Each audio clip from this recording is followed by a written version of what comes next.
You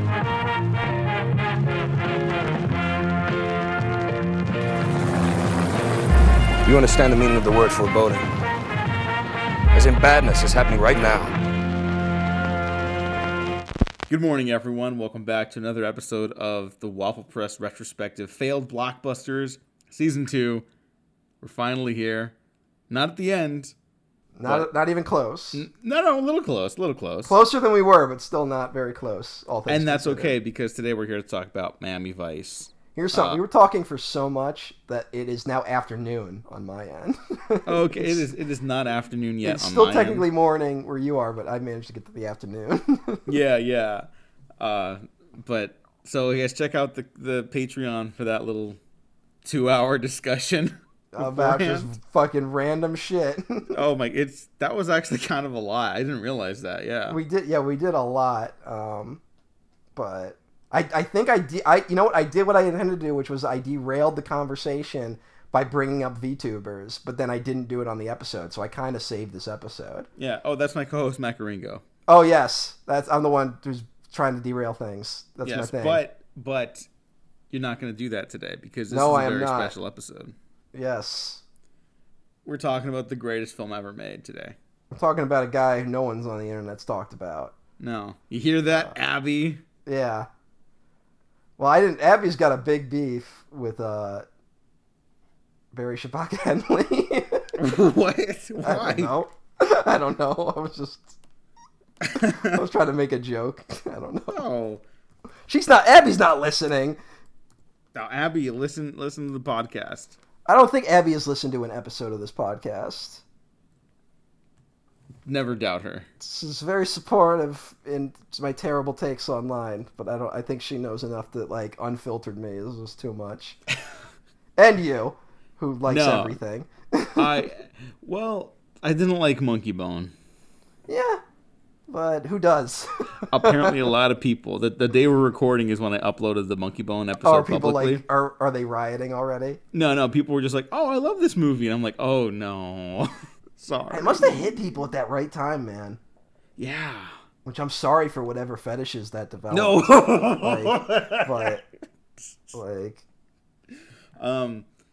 But speaking of hitting people at the right time, is Miami Vice one of the movies that hit people at the exact wrong time? Probably, yeah. Because it's a failed blockbuster. It bombed commercially. It didn't outright bomb critically, but I remember people didn't like this for a while. Well, people were like, what? Like, that was more of the response. Yeah.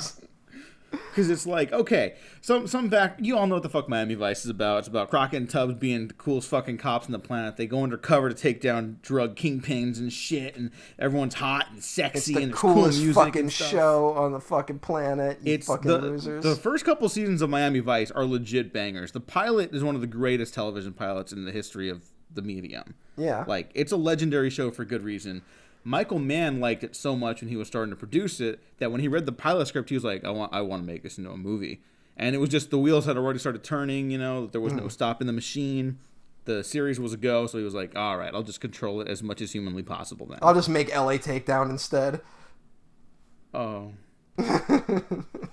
That's the fucking one where even I am like, I can't get anything out of this. Yeah, what the fuck? That is such a strange beast, but that's a whole because he's other like discussion. A good television director. Like, have you seen Jericho Mile? Yeah, he's good. I don't know what the fuck. What the fuck was that? For those that don't know, LA Takedown is the original version of Heat. Michael Mann was able to keep the rights to that series that failed to take off. That became a television movie, which is genuinely awful. And Heat is one of the greatest movies ever made. On the day of recording, Heat 2 just came out as a book. Oh, yeah. I'm picking it up later. Yeah. I got to go buy a copy to give to my father on his birthday in December. No. I'm giving it to myself because I am in many ways a dad. Mm-hmm. Except for all the literal ways, I guess. Thankfully. So yeah, this is kind of a big movie for film Twitter, obviously. I know the memes have taken off to the point of just like, it's overwhelming at times. I've kind of missed a lot of the memes around it. All I really get is like every few weeks people are like, fucking Miami Vice rules. Like, that's all I really get. Oh, I get the Michael Mann facts. Oh yeah, well I mean yeah, but that guy's whatever that guy's smoking. Yeah, shout out to Michael Mann facts, the mutual on Twitter. All right on. He just hit up the Criterion Closet. They let him go to that. They let them, and he had a Michael Mann facts tote bag. Wow. It was incredible. I mean, hey. Yeah. You can parlay that shit into if you can use that to get into the Criterion Closet, that is kind of incredible. Yeah. I'm gonna use this podcast again in the Criterion Closet. Yeah, they will not let us in. No, we will be the first. No. We will be the first people where like they have our pictures up in front of it, and it's like, do not let these two enter. No, I want to bump into Claire Denise. I don't know if you want to do that. No, maybe I don't. Maybe she'll insult me. Claire Denise looks like she could just destroy you with like a very accurate criticism. Yeah. Maybe I don't want to do that. I don't think there's a single person on this that we've ever discussed on the podcast that I would ever like to meet in actual life. You wouldn't like to meet Steven Spielberg? I don't know if I would. Really? I feel like me shambling out of a crowd being like, Spielberg! Like, I don't know if that would be something I'd want. No. Okay, in a perfect scenario where they're like, you guys are like... In a perfect scenario where I finally have figured out what to do with my hair on a hot day, and I am not dressed like a child, and I look like I know what I'm doing, and I don't immediately start just vomiting up stupid facts, then something that has never happened any day I've been alive on this earth, then maybe, yeah, okay, I want to meet Spielberg. I think I told you this. I met Gilbert Gottfried, rest in peace to a legend. Yes, you did. I met Gilbert Gottfried, and I got my picture taken with him, and it is like the least flattering photo of me ever taken. Oh. And it's like, I swear, it looks like I'm Gilbert's less attractive friend. Like, it's just awful. I can't show anyone. So, but hey, Well, my forehead is too fucking big is the problem. Well, what's the problem with Miami Vice? Why wasn't it a hit when it first came out? Probably because it doesn't look like the show at all. That too. I'm sure that was a big part of it. Also, I think I told the story about seeing Public Enemies in theaters and not really enjoying it. Hey, if you go to the Miami Vice, if you go to Miami Vice on Wikipedia and scroll down to the segment that is like, oh, here's all the Miami Vice related articles. It is the color of the trans pride flag. Oh, yay. Which I guess are the Miami Vice colors now that I think about it. Hell yeah. All right. Anyway, I remember seeing Public Enemies in theaters and not enjoying it and really kind of reacting negatively to the look of that movie. But then when I watched it at home, I'm like, this is a beautiful looking movie. And I wonder if there's something about seeing this sort of digital photography in a theater that just doesn't really work. For my last birthday, I went to the New Beverly to watch Collateral. I might have brought it up on the podcast before, but they only show stuff in 35 millimeter there because it's a Tarantino theater. And like that's not a bad thing. I like that about them. That's why I go there too. Mm-hmm. But watching Collateral on film is an interesting experience. It's a different one. Because sometimes I'll look out at the landscapes and stuff like that, and I'll be like, I thought there was like more depth in this image before.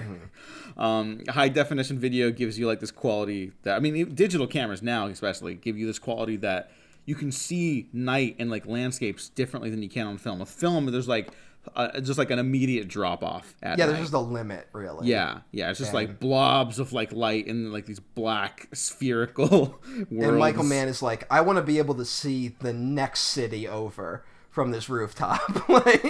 Yeah, and Dion Bibe, I don't know how to pronounce it anymore. Good job. Yeah, but the cinematographer Dion... You've done your research.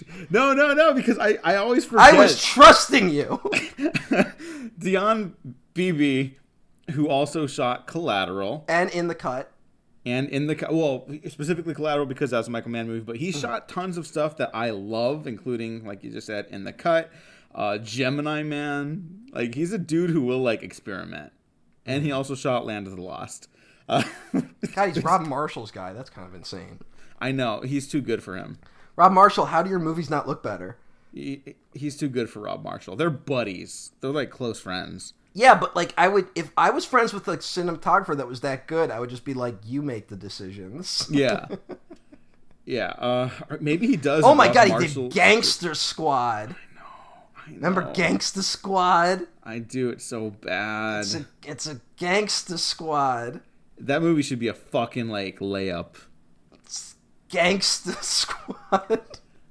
So fucking... That was, like, a beginning... That was a movie for me where it was, like, right as I was, like, a budding, like, I don't think I like cops that much. And that was a movie about, like, we're gonna fucking... The cops are gonna take the law into their own hands. And now it's like, oh, no. Yeah. Not like... I thought I was, like, not to pat myself on the back, but among my white idiot friends...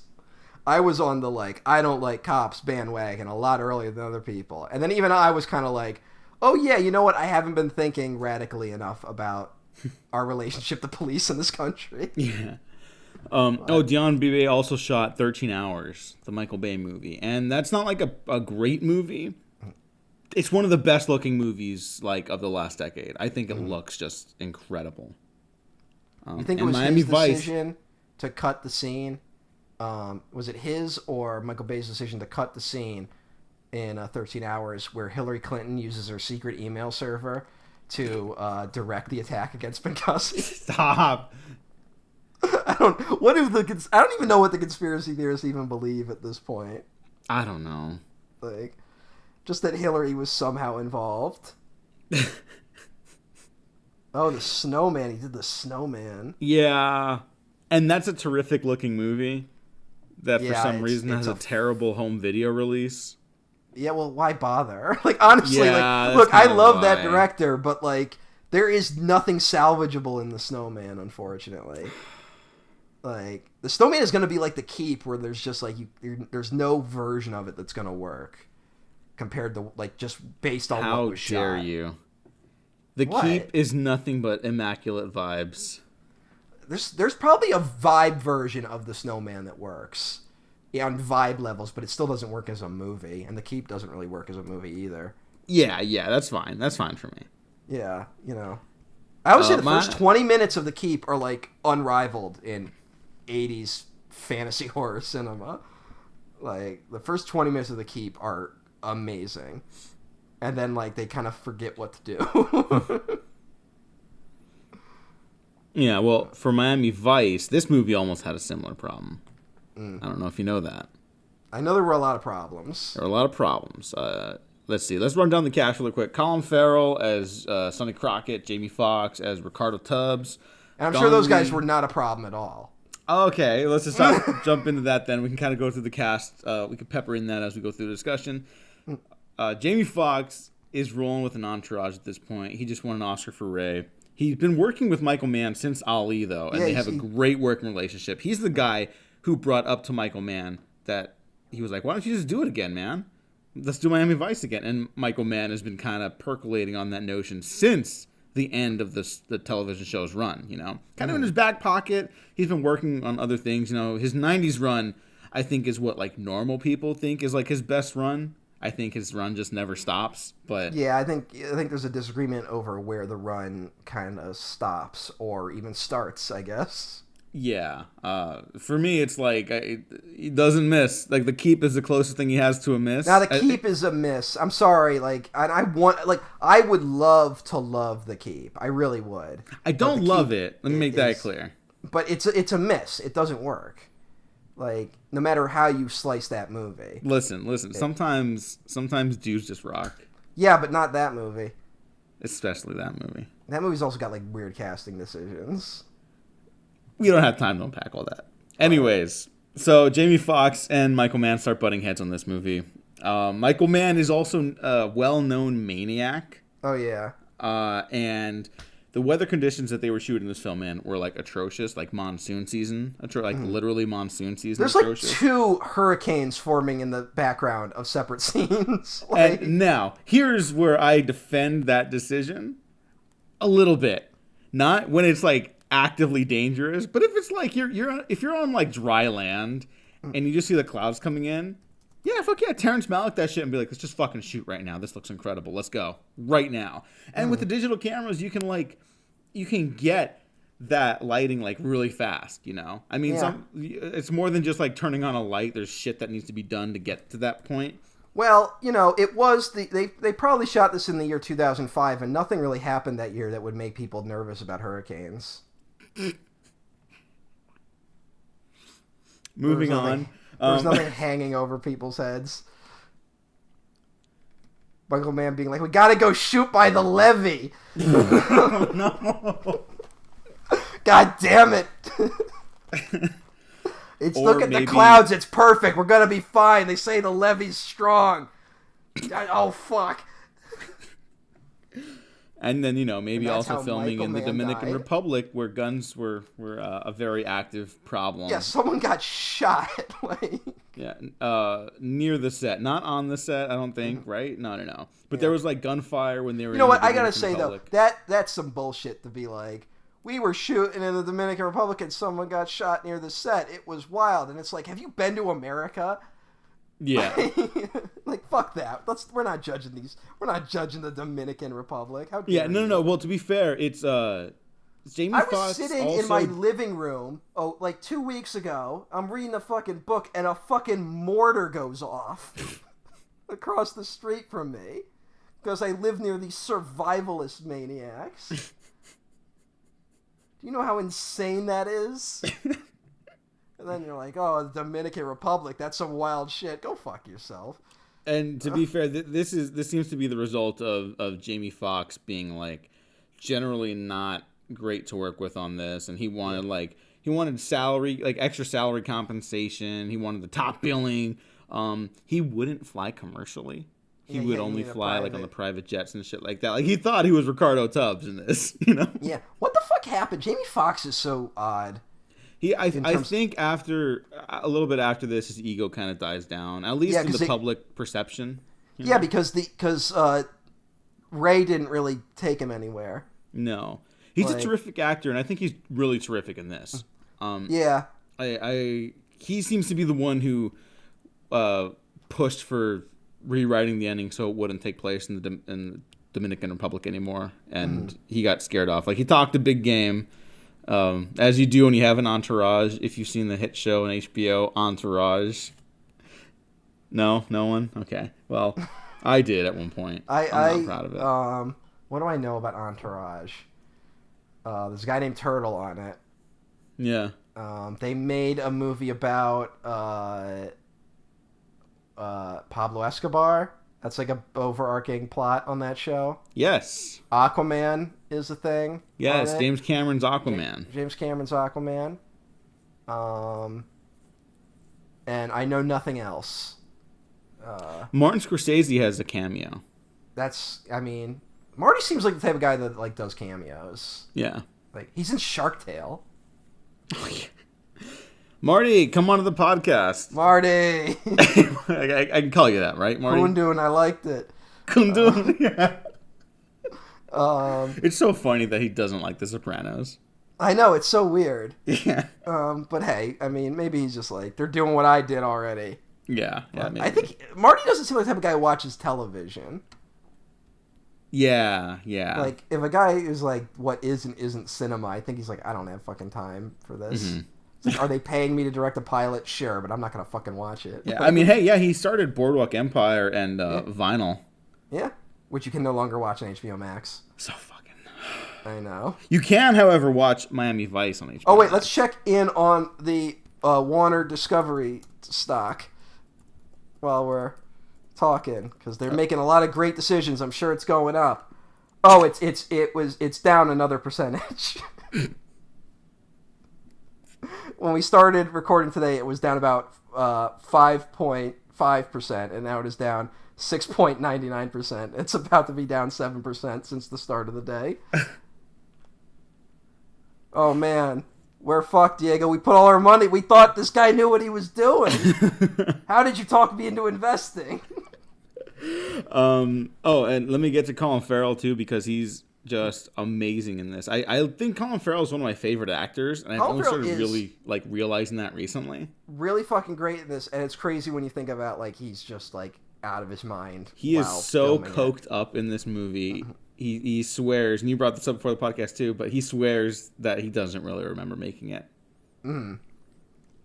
Which is a thing people who do a lot of cocaine say. Yes. Because A, they probably don't remember a lot, but also they probably don't want to remember a lot. Yeah. So.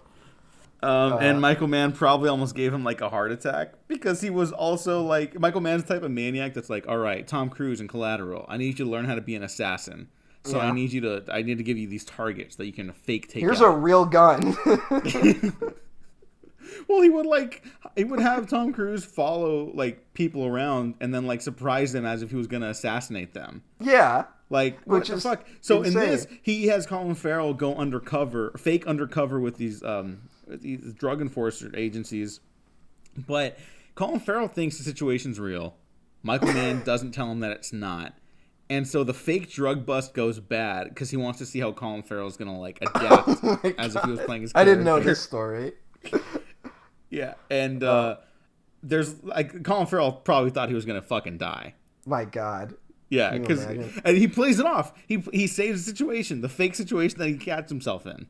And then Michael Mann comes out with a camera crew and is like, "You just got punked."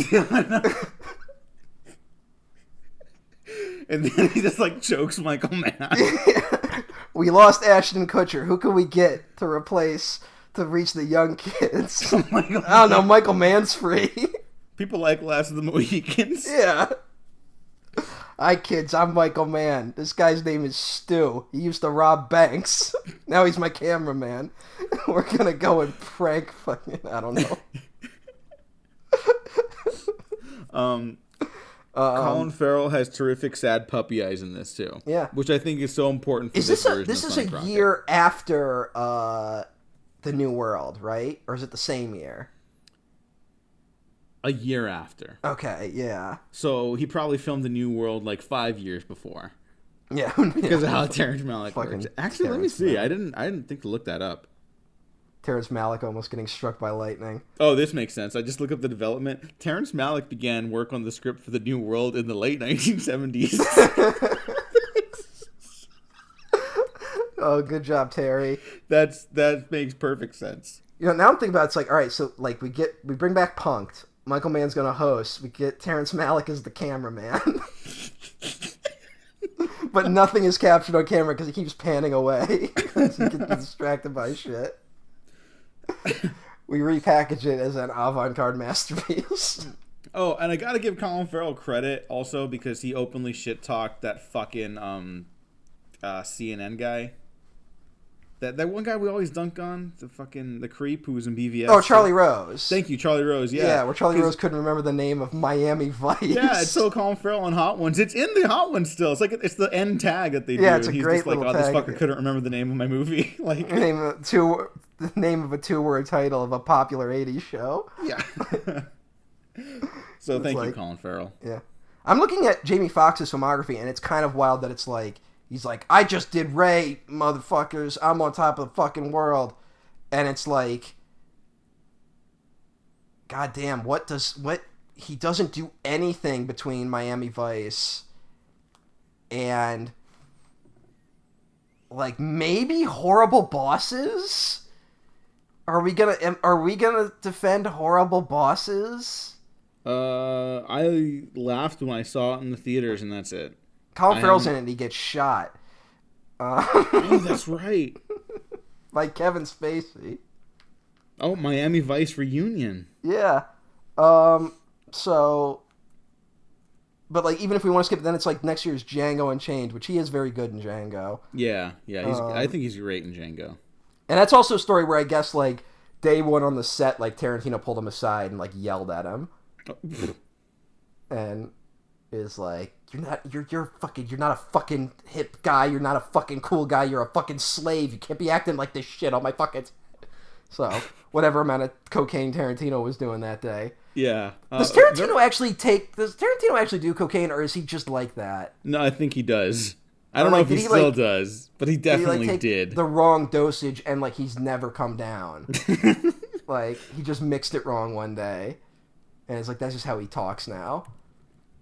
And I only know that story because Jamie Foxx told it and was like, I would work again with Tarantino in a heartbeat. So I guess something changed between the production of Miami Vice and Django Unchained. Yeah, well, it's like Michael Chiklis with the oil on his hair to like stop it because he was doing a play. Do you know this story? No, I don't know this one at all. Michael Chiklis is only bald because he was doing some like Broadway thing or something like that, some play, and to keep his hair to keep his head clean of hair so he wouldn't have to shave it all the time, he put like this deterrent in his head, and it just stayed that way.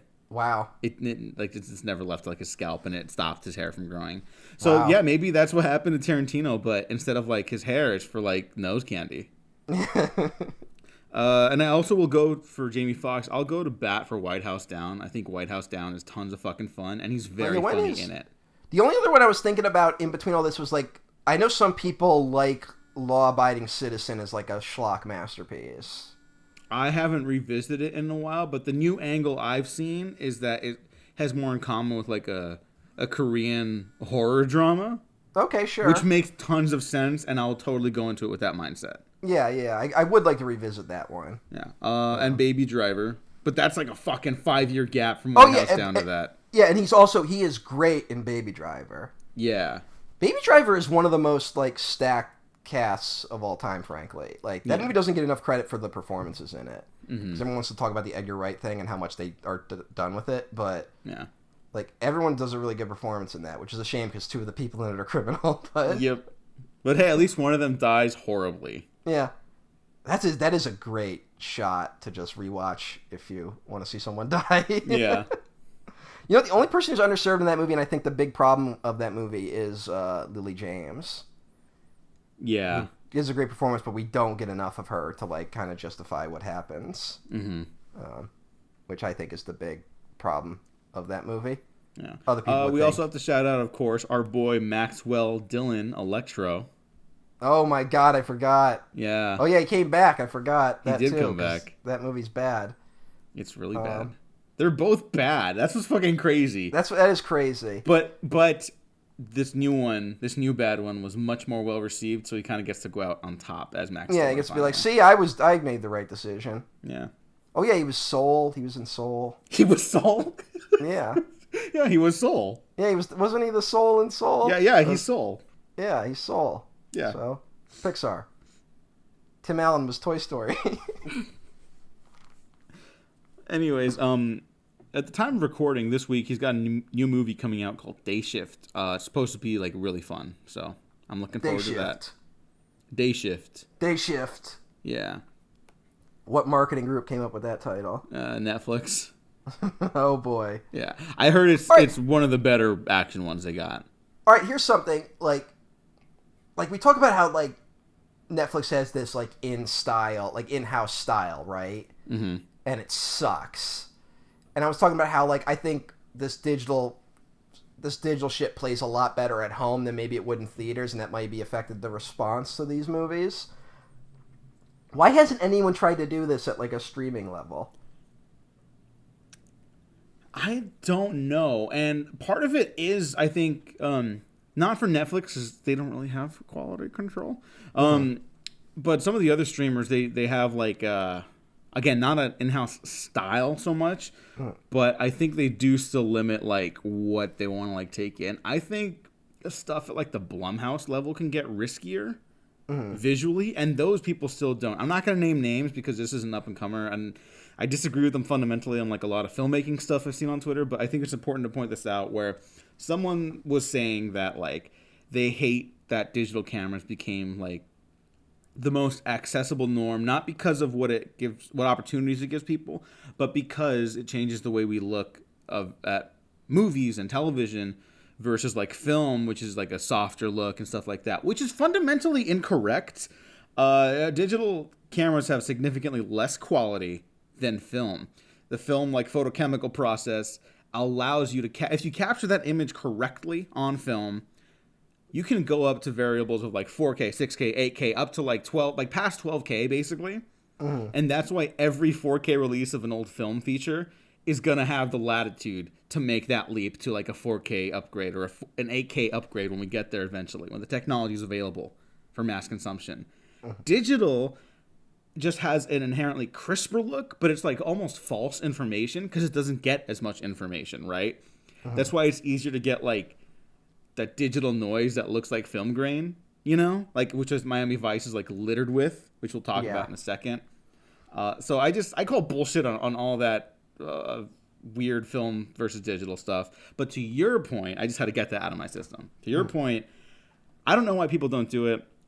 But to also go back to my thing, I think certain people just don't understand the capabilities they have with actual movie making, you know? Like, how many people out there right now in the industry are like, I want to make a movie with a different cinematic language? Yeah, I don't think anyone really tries that. Like, Soderbergh? Soderbergh. Like even, I know you're like, you make fun of the iPhone thing a lot, but like, it's an opportunity. It's a possibility. He's trying. Yeah. First person through the door takes the most bullets. But hey, never refer to him that way again. But anyway, yeah, you know, it's one of these things where like I'm shocked that even now, like in the weird renaissance this movie's kind of getting, that there wasn't. I guess because the movie bombed. I guess that's really what it is. But like, why didn't every movie for the next 5 years after this look like this movie? You know, oh, there's actually another reason too. Excuse me, I'm having coffee. Is it because like it's impossible to do unless you're Michael Mann?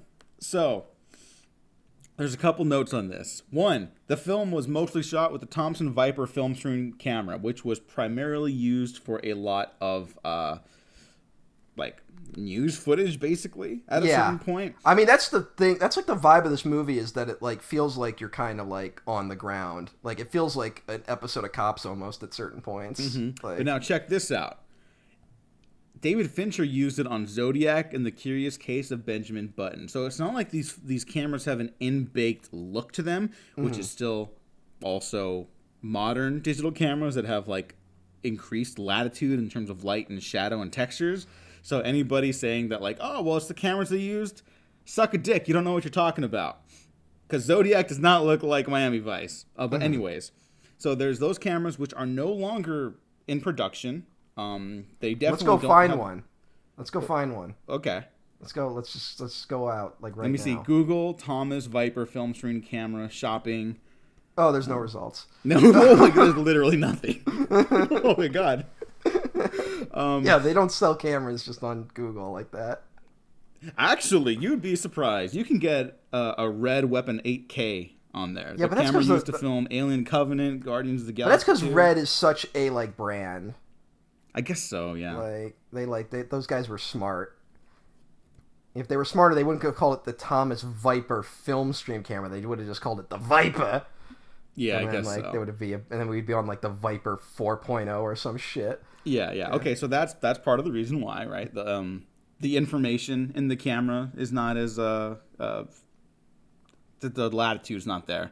And when you're shooting high definition video, Michael Mann talked about that in the commentary for the unrated version, which I'll just say now, I'll be talking about both versions just because like there's not that many differences. It's just kind of, we'll talk about the differences. But the actual cut is better. The actual cut is better, and his if preferred you want to version. watch it, it's on HBO Max right now.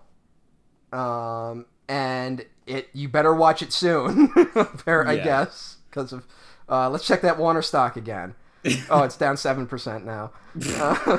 Well, yeah. So there's that, and we'll talk about that stuff in a second. And Michael Mann in the commentary says like when shooting digital video, you shoot differently than you would film, because on film you're kind of like trying to get all the information in the shadows. You're trying to protect the shadows more. With digital video, and this is actually good to know for like digital photography as well, which is something I didn't know. And so some of the old pictures I have, I can't like do a lot with if they maybe need a little touch up. Also because I didn't always shoot in RAW, which is something you should do if you're shooting on digital, if you want to punch your stuff up later. But anyways, Michael Mann says to protect like the whites, like the lights, right? Because then you also like you can color correct easier. Even if it's like a low contrast image at night, you'll be able to get more of like the vistas and the landscapes, which he really, really likes. You know, the film was mostly shot anamorphically. So when they're out on the boat ride, you get the huge view of the horizon with Colin Farrell and Gong Li in the seat still. So it still feels intimate, but like they have the whole world out in front of them. There's a lot going on with the visual look of this movie. And I've seen people recently call it amateurish. No. Good That's luck making a insane. movie that looks half as good as this. Yeah, that's insane. It's just different. I guess it is weird. I guess maybe if we lived in a world where this did spawn imitators, we would see like the shitty version of this, you know? Mm-hmm. Like I'm trying to think of anyone that actually tried to copy its style. It's like Spring Breakers, right? Like Spring Breakers is definitely trying to do a Miami Vice thing. Oh yeah, did you hear Harmony Korine talk about that? I've read him say things, but I can't remember what he said. Okay, well, because I had like a big Harmony Korine breakthrough a couple years ago, I think, and I love the cinematographer he works with now. But he was saying that like he loved the look of Miami Vice and like it looks so crunchy, you know. And I was like, what the fuck? Like, I guess that's just how this dude talks about stuff. But he was going on and on about how much he loved like the aesthetic of it, and like it kind of showed what digital could do that film couldn't. But he wanted to do on film what digital couldn't, and that's like this is something I will give the film purist, like the way you can coordinate and pull color in like the photochemical process is really it's very like specific. It's hard to replicate or do something similar on digital without getting like a very clinical look. Not impossible, but it's you know that's an advantage, I think.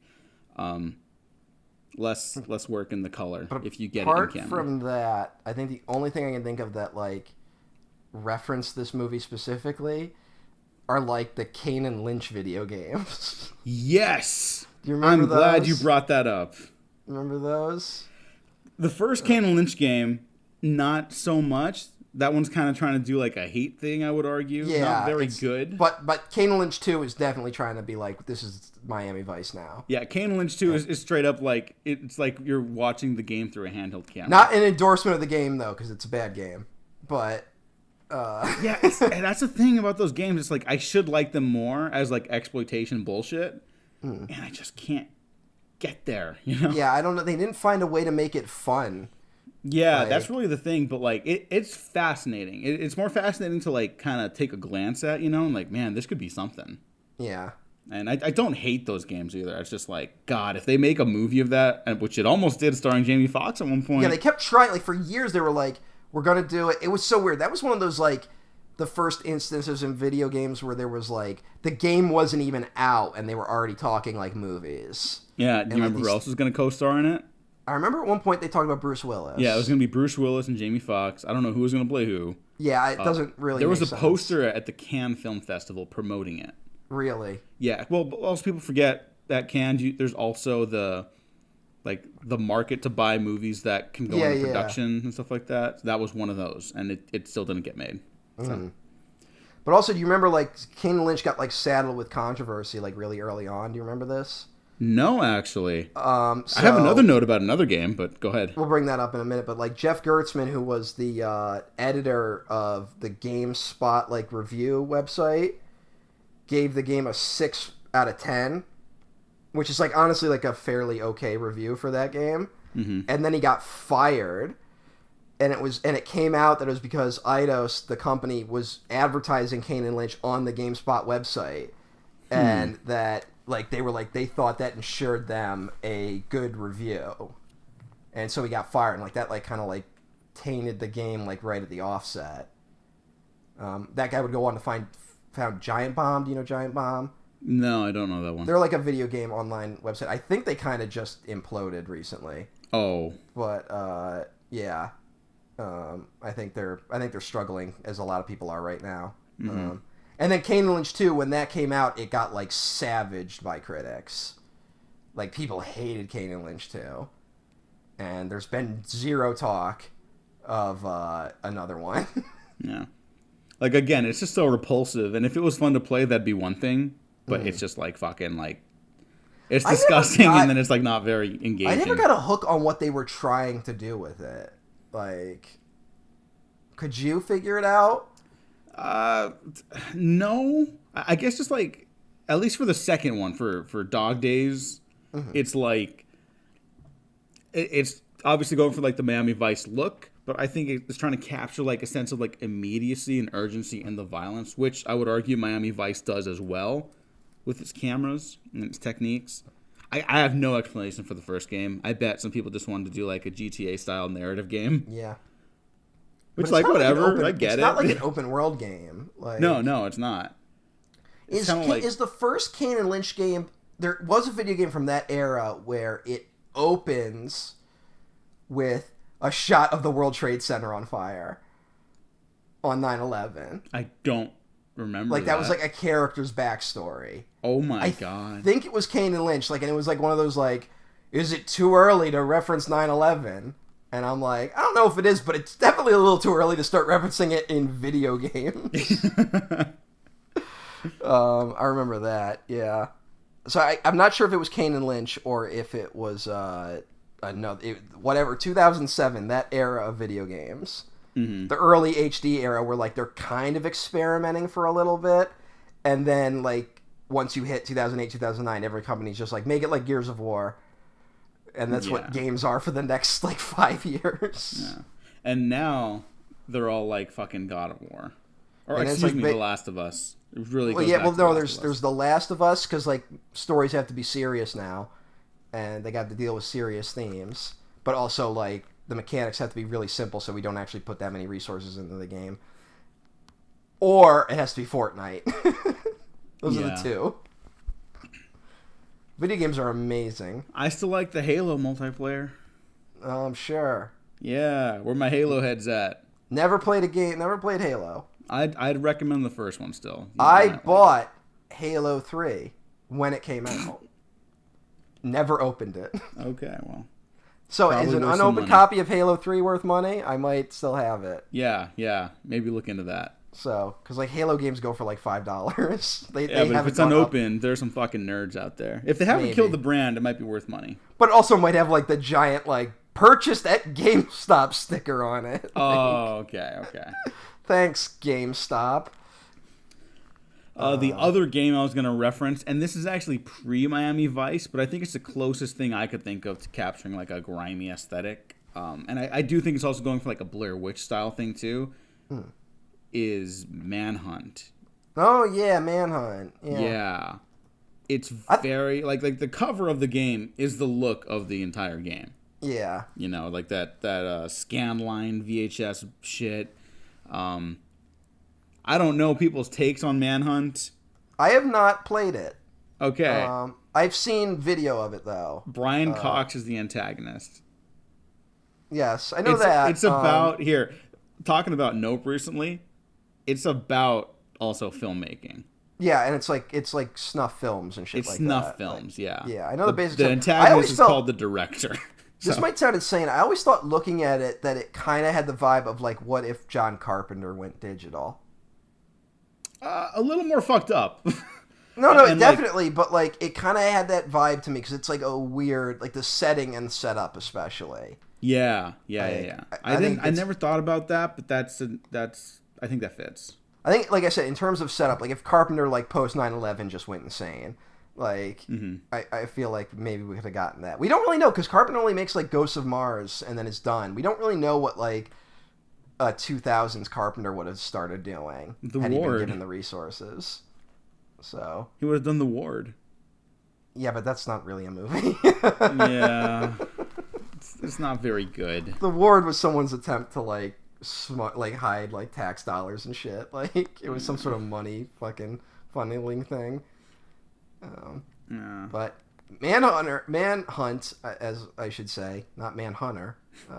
That's the Michael Mann film. Was basically the like fulcrum of the video game violence debate for the longest time. Yes, it is a brutally violent game. I'm not someone who really complains about that, but like, this might be the one that I'd give people a warning to. Like, it is pretty graphic. And that was like Jack Thompson being out there could be in like it's a murder simulator. Like that was his thing. I remember that. And then when Manhunt 2 doesn't seem to be that well received. I didn't play that one. Yeah, I don't know a thing about it. But that was the one where like they also like they kind of caved and like edited a bunch of it because everyone's favorite person, Hillary Clinton, jumped on board the video game violence debate and said that she was going to start like imposing laws that would make sure these type of games couldn't even legally be given to children.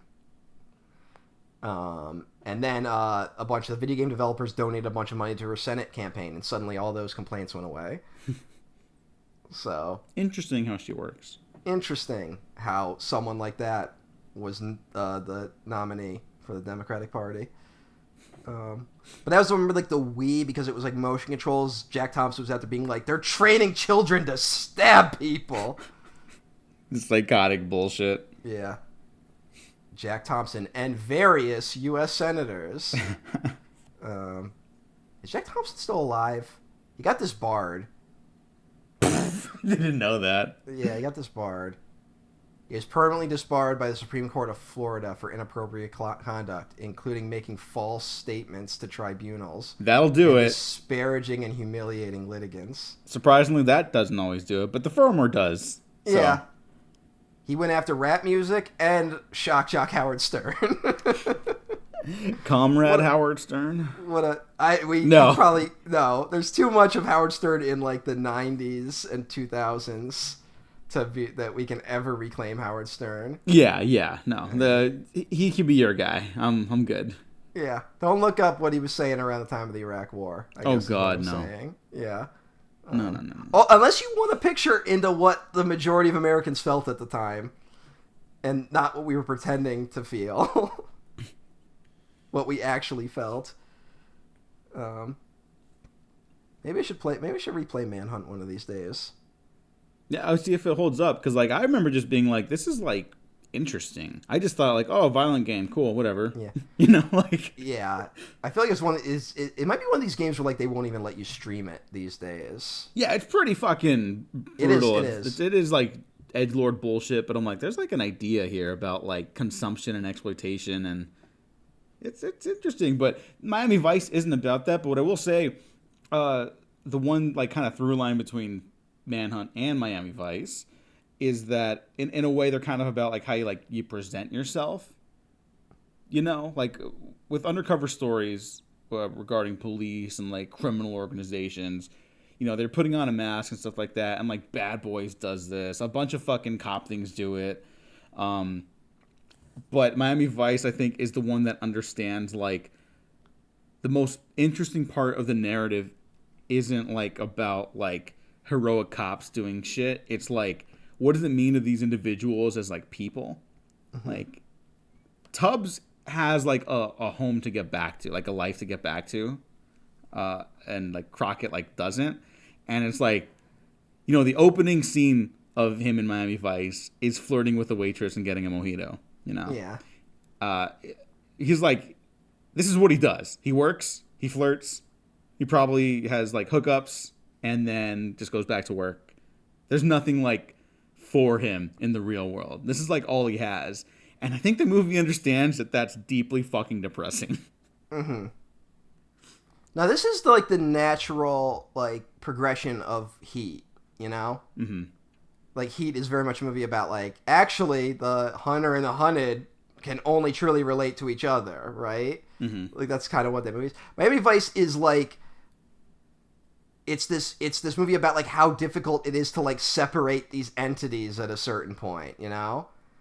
I think this is a beginning for me of a certain like apocalyptic dread that starts seeping into Michael Mann's work, you know? Mm-hmm. And there's no better place to set it than Miami. Like, yeah.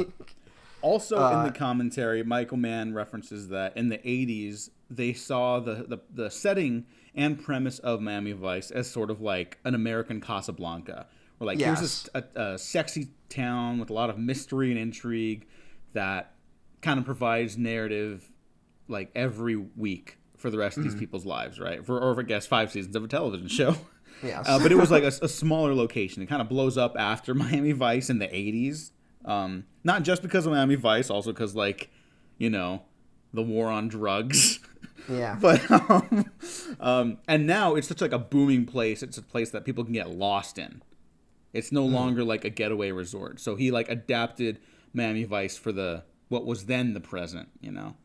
And he recognized that might put people off, but there's 2 people that watch Miami Vice. There's people that go for like the pink flamingos and the neon and all that, the stylization, or the people that go for like the narrative explorations of these individuals and their lives in a job that kind of absorbs their lives. Yeah. And I was like, oh shit. Well, Does he get it? The show even is a show kind of about how deep corruption runs, you know? Like, very much Casablanca, I think of like everyone's kind of paying off each other, you know? Like everyone's working against each other. And this is just the logical extreme of that in this movie. I mean, this movie opens with like the FBI is straight up compromised, you know? And it's like, that's how bad it's gotten. Like, it's like literally like this is how bad the war on drugs has gotten. That might as well be the mission statement of like the opening of this movie. Of just like, the war on drugs has gotten so bad, it's sucked in like every military apparatus. They are no longer visually distinct from one another.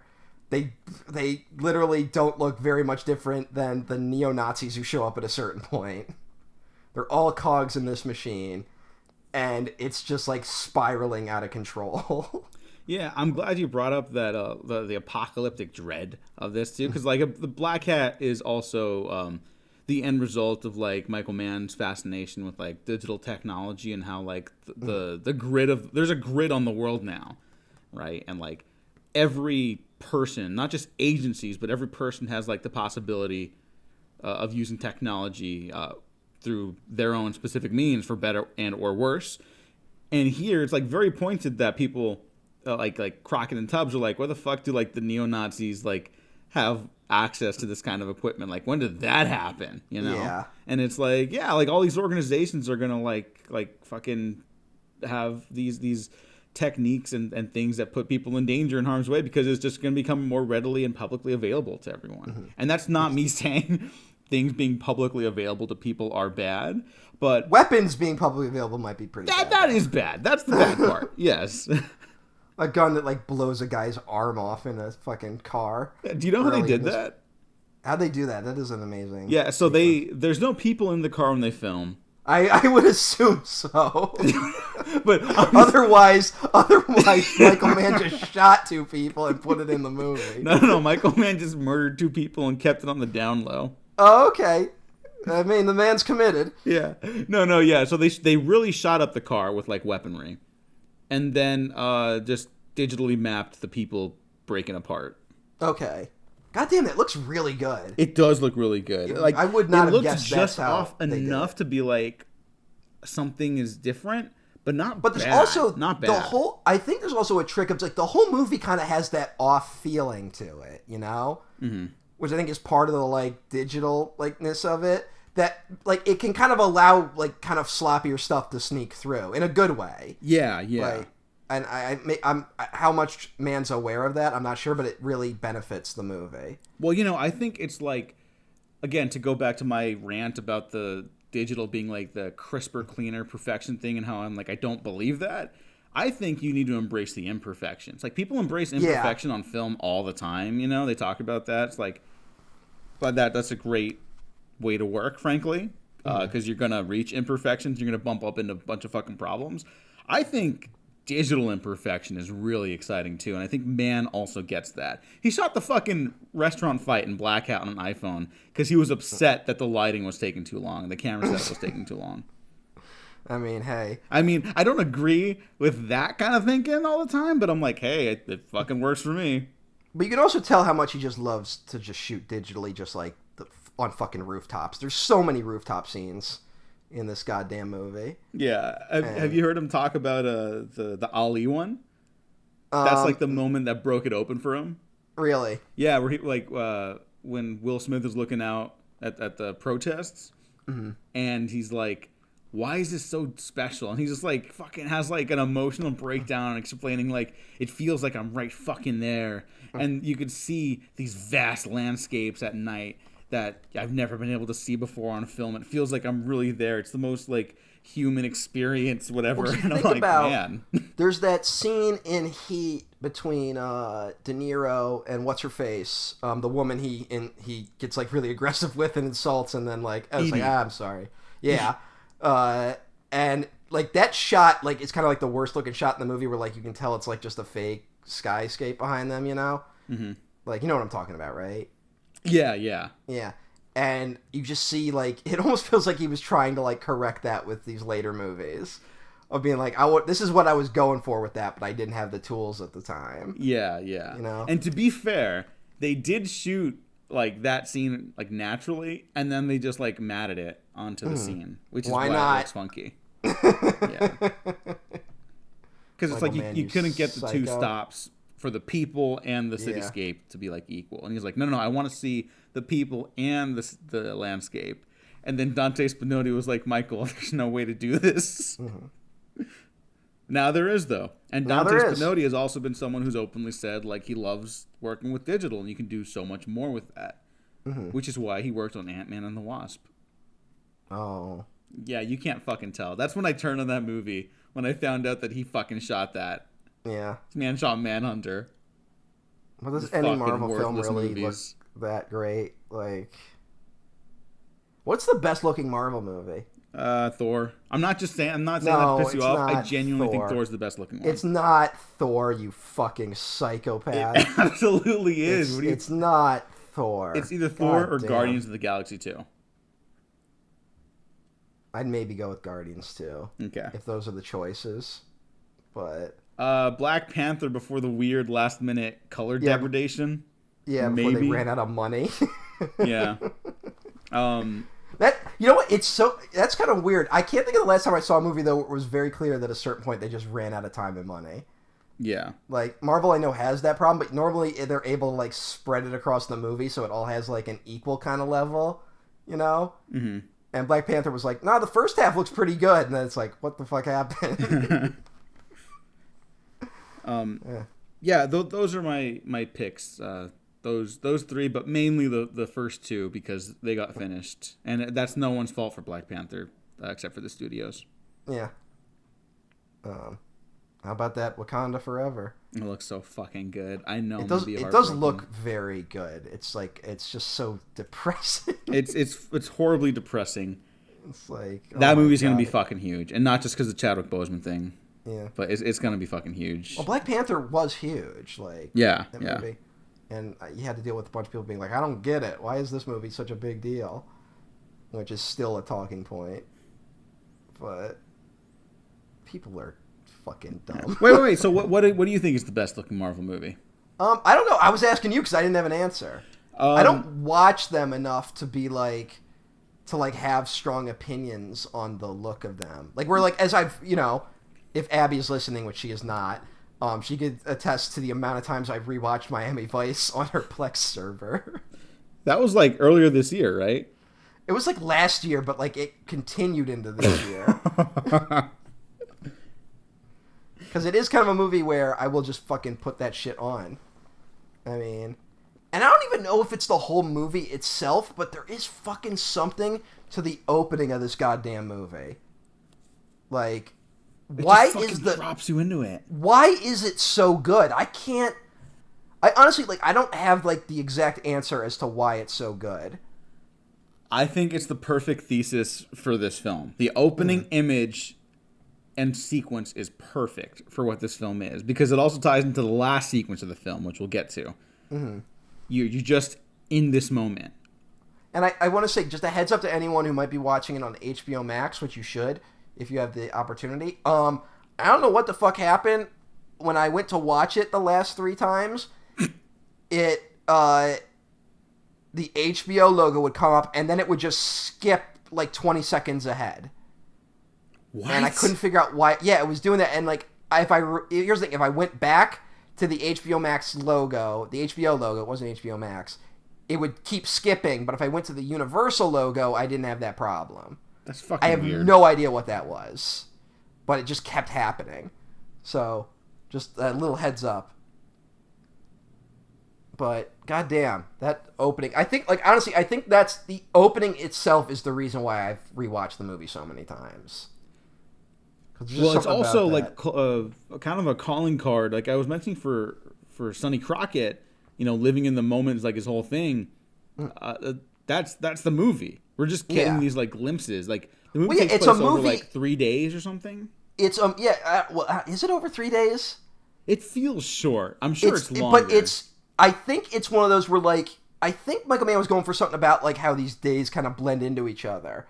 Because this movie is so much about the process. Even more than, like, for Michael Mann, it is obsessively about the process. Like, oh, yeah. And I think it's more about that. And it is something where it's so much about the moments, like you said, like, about being in the moment.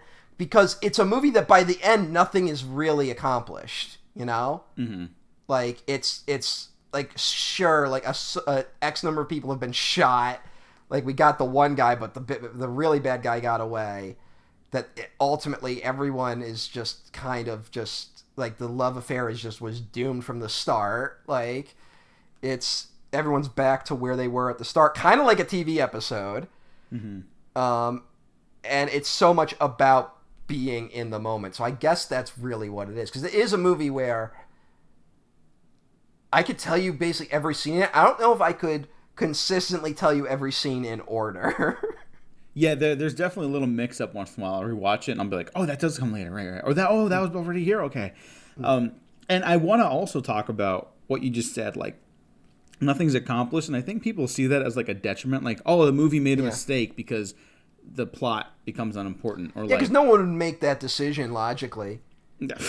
I mean, it's fucking... Well, that was the whole thing about... Remember The Last Jedi? Like, not to be Star Wars up again.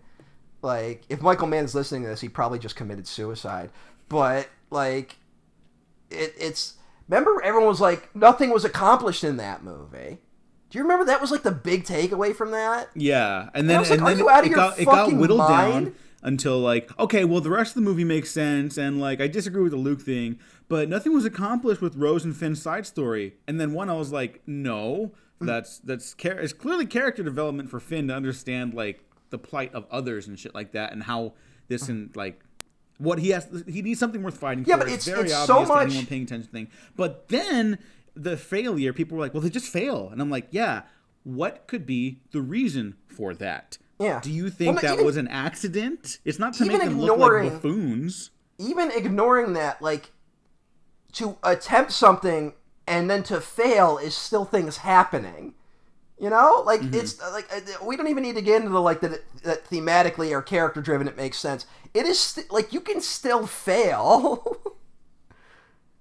You know what I'm saying? Yeah, everyone fucking loves Empire Strikes Back, which is a movie all about failure.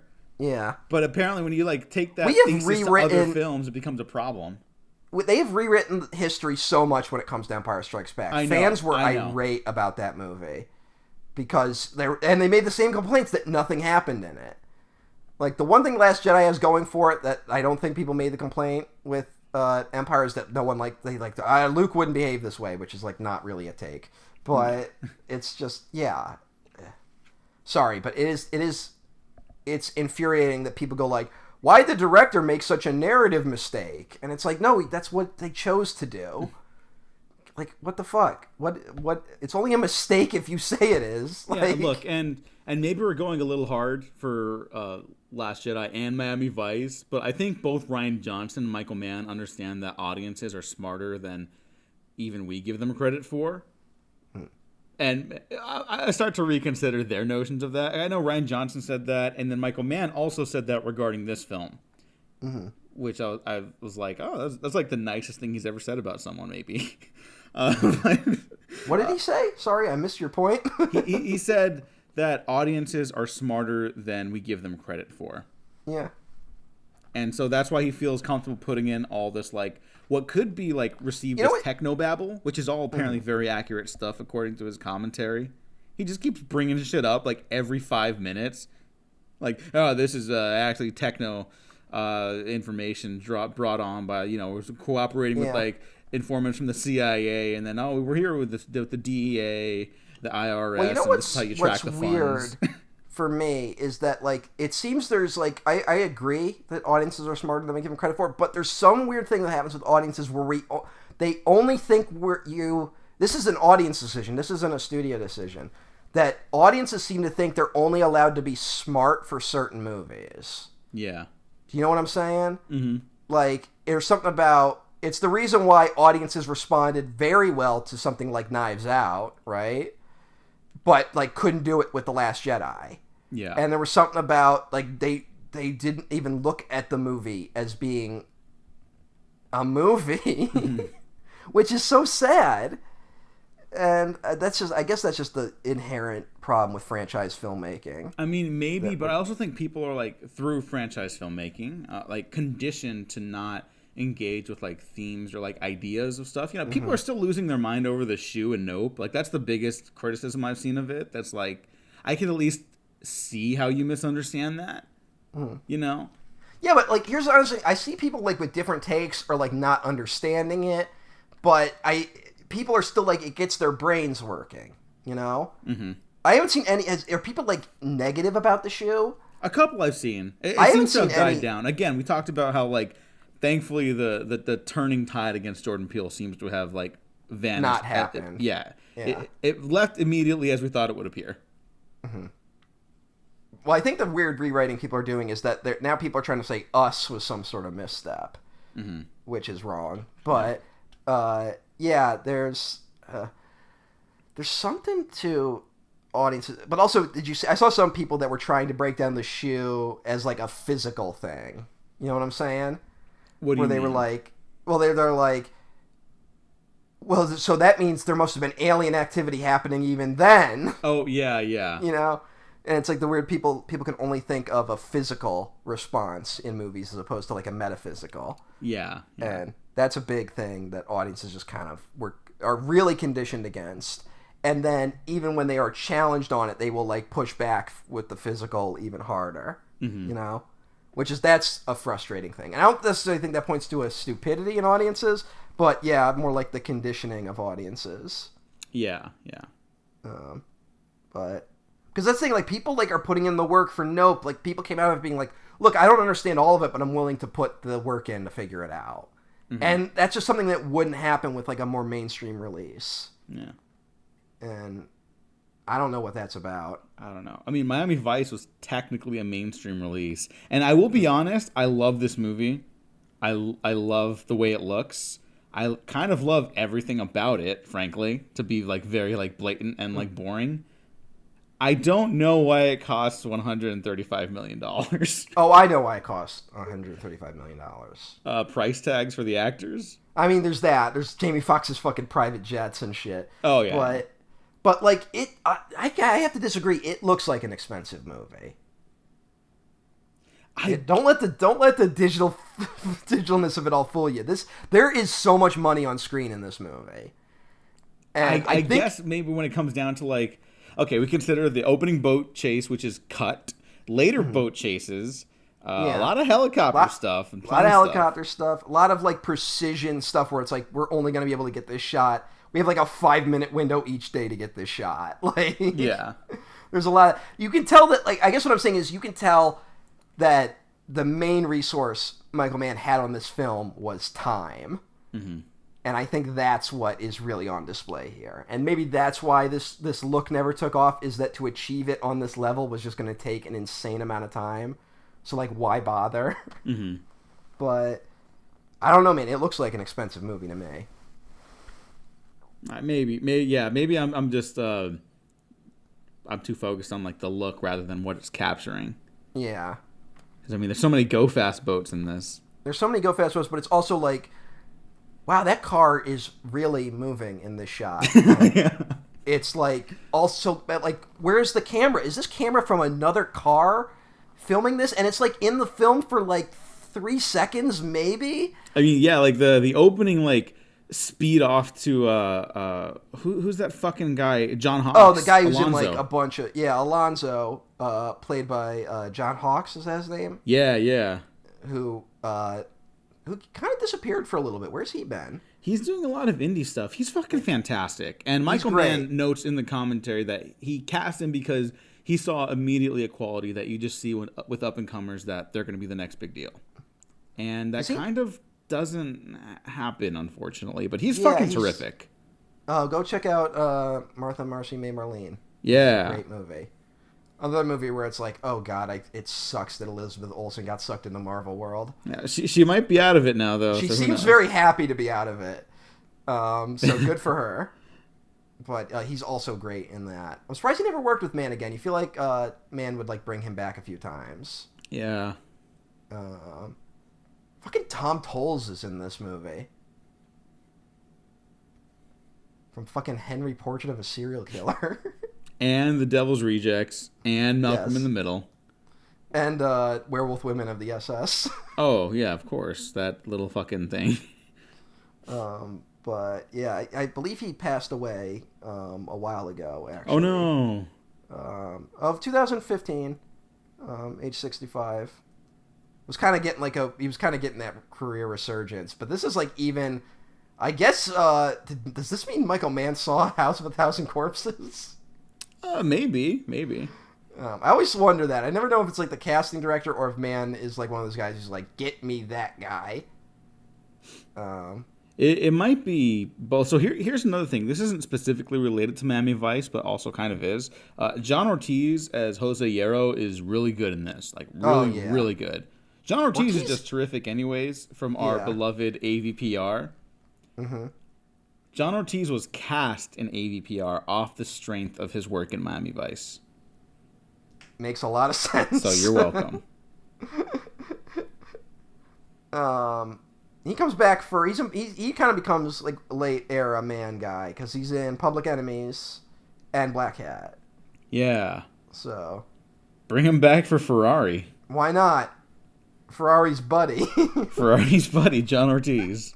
Yes. Well, like Barry Spock Henley, like this is, I think, the end of his run with Mann too. Yeah. Because he's in Ali, and then he is in Collateral. And this is it. And he's great in this. He's maybe my favorite performance in this movie, and I think he has maybe 5 minutes of screen time. I don't know if he's my favorite. I don't think so, but he is terrific. I cannot get over. I don't know. I really don't know what it is. I'm not like a macho person in any capacity, but there is something that just gets me so fucking pumped when it's leading up to the big shootout at the end. Mm-hmm. And like they're all getting in positions, and like Barry Spock, like, gives that speech, it's going down my way. Like he gets that whole thing in the hospital, and then it's like right when things about to go off, and he just like has the fucking mic up to his face. He just goes, "Fire!" Like. I'm like, this is the fucking greatest movie ever made. Like, in that moment. And we're talking about moments. Like, oh my god, yeah. No, every moment is the best moment in movie history. I mean, he's great in Collateral, too. I mean, that's one scene, fucking magnificent. Like, I'll be so far gone and be just like I was dead. Like, yeah. And Mann shouts him out, too, in the commentary for this and Collateral. Like he really liked working with him, it sounds like. But again, that might just be for the commentary, or maybe there was just no role for him. Michael Mann. You know he chose the middle name Shabaka? Really? Yeah, his stage name Shabaka is taken from a pharaoh of Egypt's 25th dynasty. That's the hardest shit I've ever heard in my entire life. Fucking right on, man. Yeah. Good for him. He's not doing much lately. He was in Dolomite Is My Name. Yeah. I like that movie. But I guess he's got a TV show. A lot of these guys just end up on TV shows these days. Yeah. Which I hope they're making money. Yeah, me too. Oh, he was on Bosch. Remember Bosch? Should I watch Bosch? I've never watched Bosch. Roger Deakins loves that show. Yeah, my dad loved Bosch. Well, that explains it. So, it's a dad show. All of Dad Media went to Amazon Prime. Yeah, that's why I like Reacher. Just fucking a dude built like a Tyrannosaurus smashing people's heads in. Remember when Tom Cruise played Reacher initially? Yeah. Which might be one of like the biggest miscasting decisions of all time. Yeah, but that movie kind of rocks. Movie's alright. I'm not like a giant Reacher guy. Okay, I'm not in love with it, but it's a solid action movie. It's one of those ones where I feel like one more pass, it would have been a really good movie. Mm-hmm. But hey, fucking Werner Herzog's in it. Oh yeah, he's fucking awesome. I think his character was called the Zek. Yeah. Which is just like what? He gives a whole speech about eating his fingers or whatever. Like he bit his fingers off. Yeah, to like prove loyalty or something like that. Yeah. And then his henchman couldn't do it, so he shoots him. Yeah. That's how you set up a guy. Hell yeah. Not a character like that would not appear in this film. No. But we do get Ciarán Hinds, and I want to talk about more of the cast too, but I love Ciarán Hinds. Mm-hmm. It's a great character actor. He was on Game of Thrones, and then they just like didn't know what to do with him after a certain point. Yeah, because the books don't tell you what's going to happen with him. Yeah. But that was super disappointing. He was also in Belfast. You know what? I just did a rewatch of Game of Thrones because my sister had never seen it. And like I was like, we're gonna watch until season 4, and then I think you should stop. And she took my advice. But like it's kind of wild that like they honestly the show knew what it was doing for those first 4 seasons. Yeah, like, even season mistakes. 2, which is like a little like you can kind of feel the roughness padding out a little bit, but like it reaches like a good point by the end. But it also feels like a lot of that was done more for budget reasons than for, like, not knowing what to do. Yeah. You know? And then, like, they still had, like, interesting pair-ups with characters. Like, the Tywin Lannister and Arya Stark stuff in that. Which isn't in the books. Which is, Like, they and totally it's fucking fascinating. It's great. It's some of the best stuff the show ever does. But it's clear they understand, like, what these characters' arcs are. Like, a big thing, especially about Jon Snow, like, with Mance Rayder and stuff, is, like, Jon is, like, learning from all these different, you know, father figure types, like, what makes a good leader, you know? Mm-hmm. Like, it's different. Unlike everyone else who's, like, given the throne by birthright and, like, are unqualified leaders, he's, like, learning what actual qualities make a good leader. And is the only guy democratically elected, basically, you know? Yeah. Like, he's elected on the Night's Watch. Like, that's a whole thing. And they, like, by the end of the show, it's like, actually, the best leader is someone who doesn't want to be a leader. And it's like, no, you fucking moron.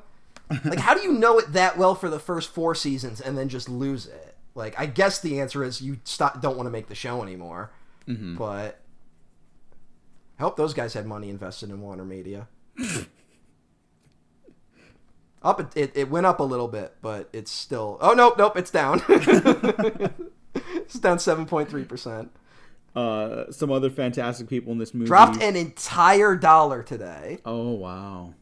Just in one day. Anyways, how about Naomi Harris? Naomi Harris is fantastic. She is British. Why her career never really took off. Like... She's in stuff, but, like, has never been huge, you know? I guess they thought Venom, Let There Be Carnage was going to be it. No, she's great as Moneypenny and doesn't get stuff to do after her first appearance, which is unfortunate. And she totally, like, kills it in Moonlight. Fuck yeah. Although you brought up that Naomi Harris is British. Fucking Eddie Marsan is British. Yes. And he shows up in that one scene and he's like, what are you doing to me? Like, it can come back on me, baby. Am I sure of that? And it's just like, where the fuck did this accent come from? It's like, where did this accent come from? Why him? Like, it's not like one of these things where it's like, okay, we need an actor to, like, really carry this movie. It's like, there's got to be someone who actually talks like this who you could have for this scene. Mm-hmm. He's in one scene.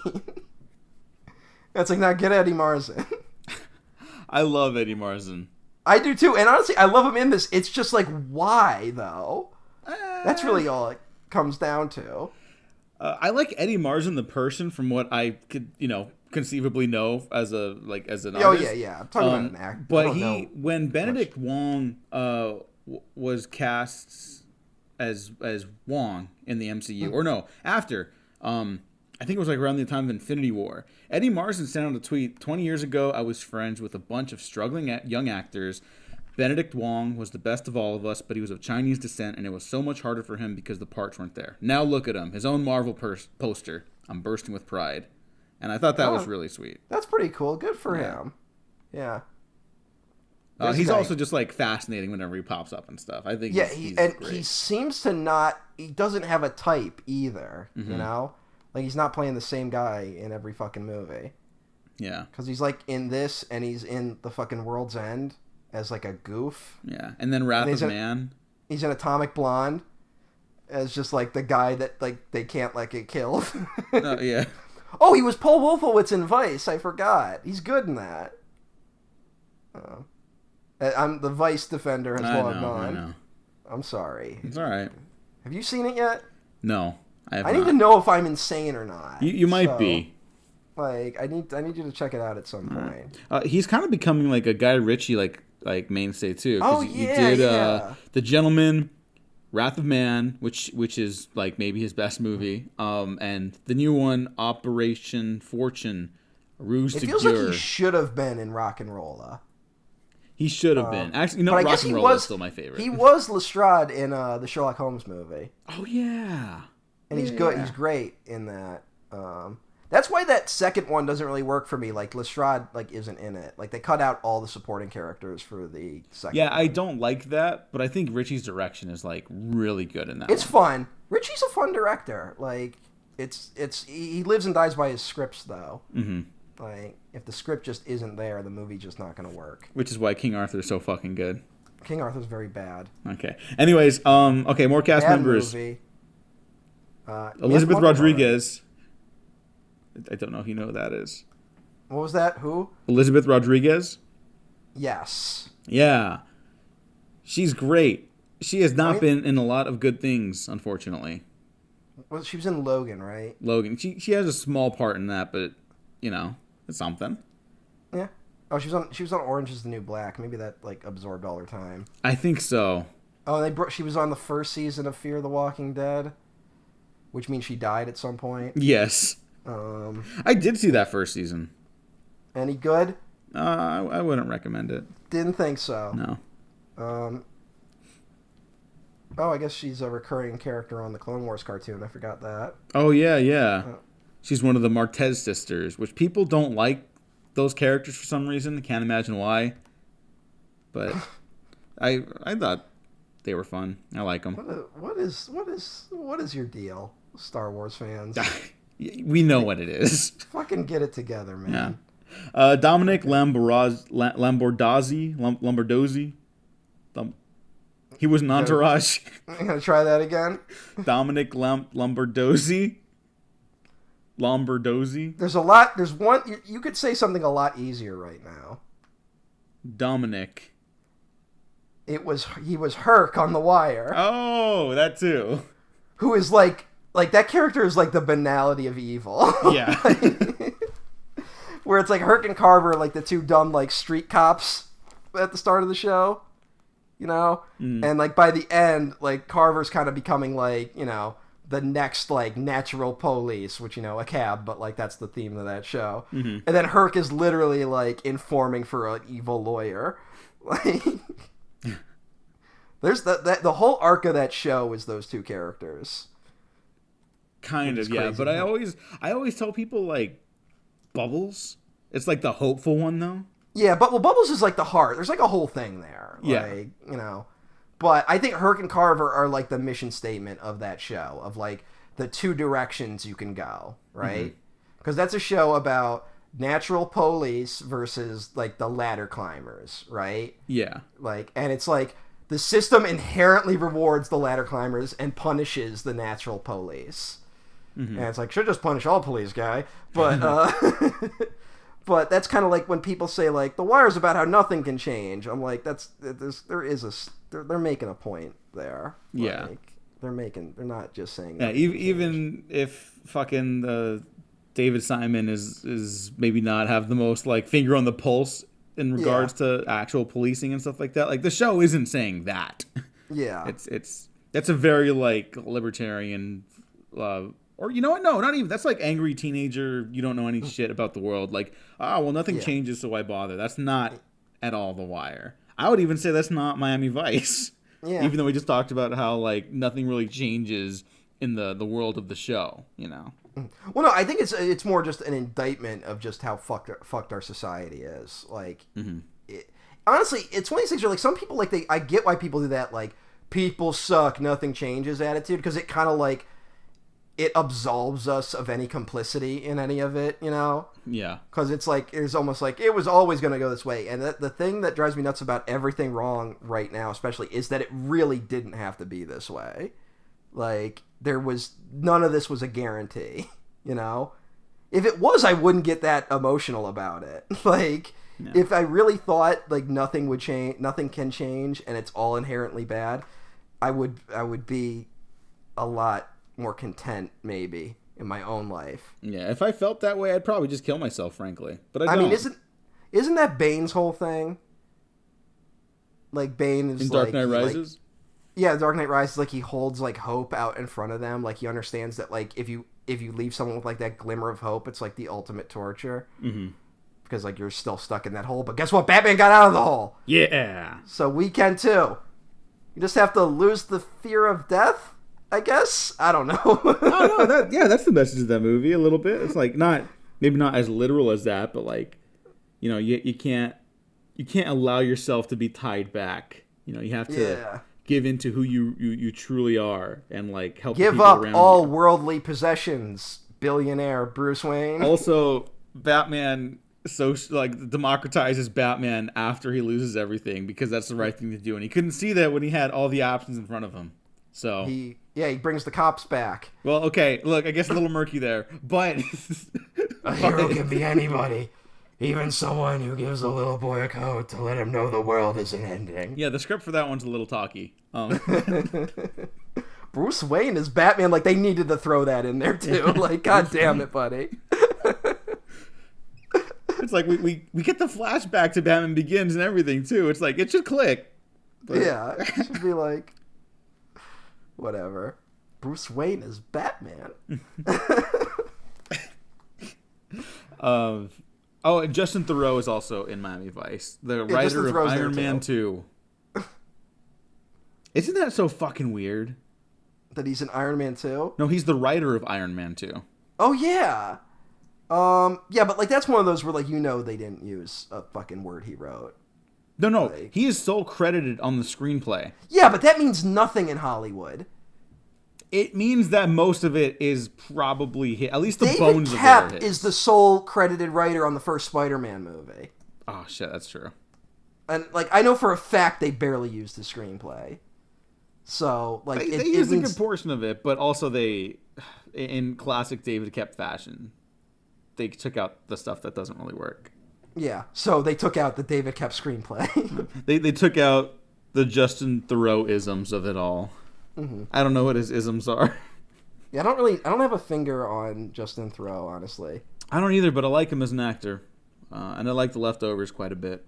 I knew a lot of guys who looked like his character in Mulholland Drive back in the day. That's discomforting. And yeah. You know what? Some of them were really chill and cool, but most of them weren't.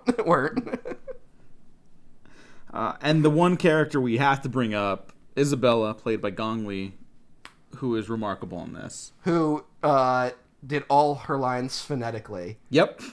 Which makes her performance even more amazing, frankly. Yeah, my father doesn't believe me when I tell him that.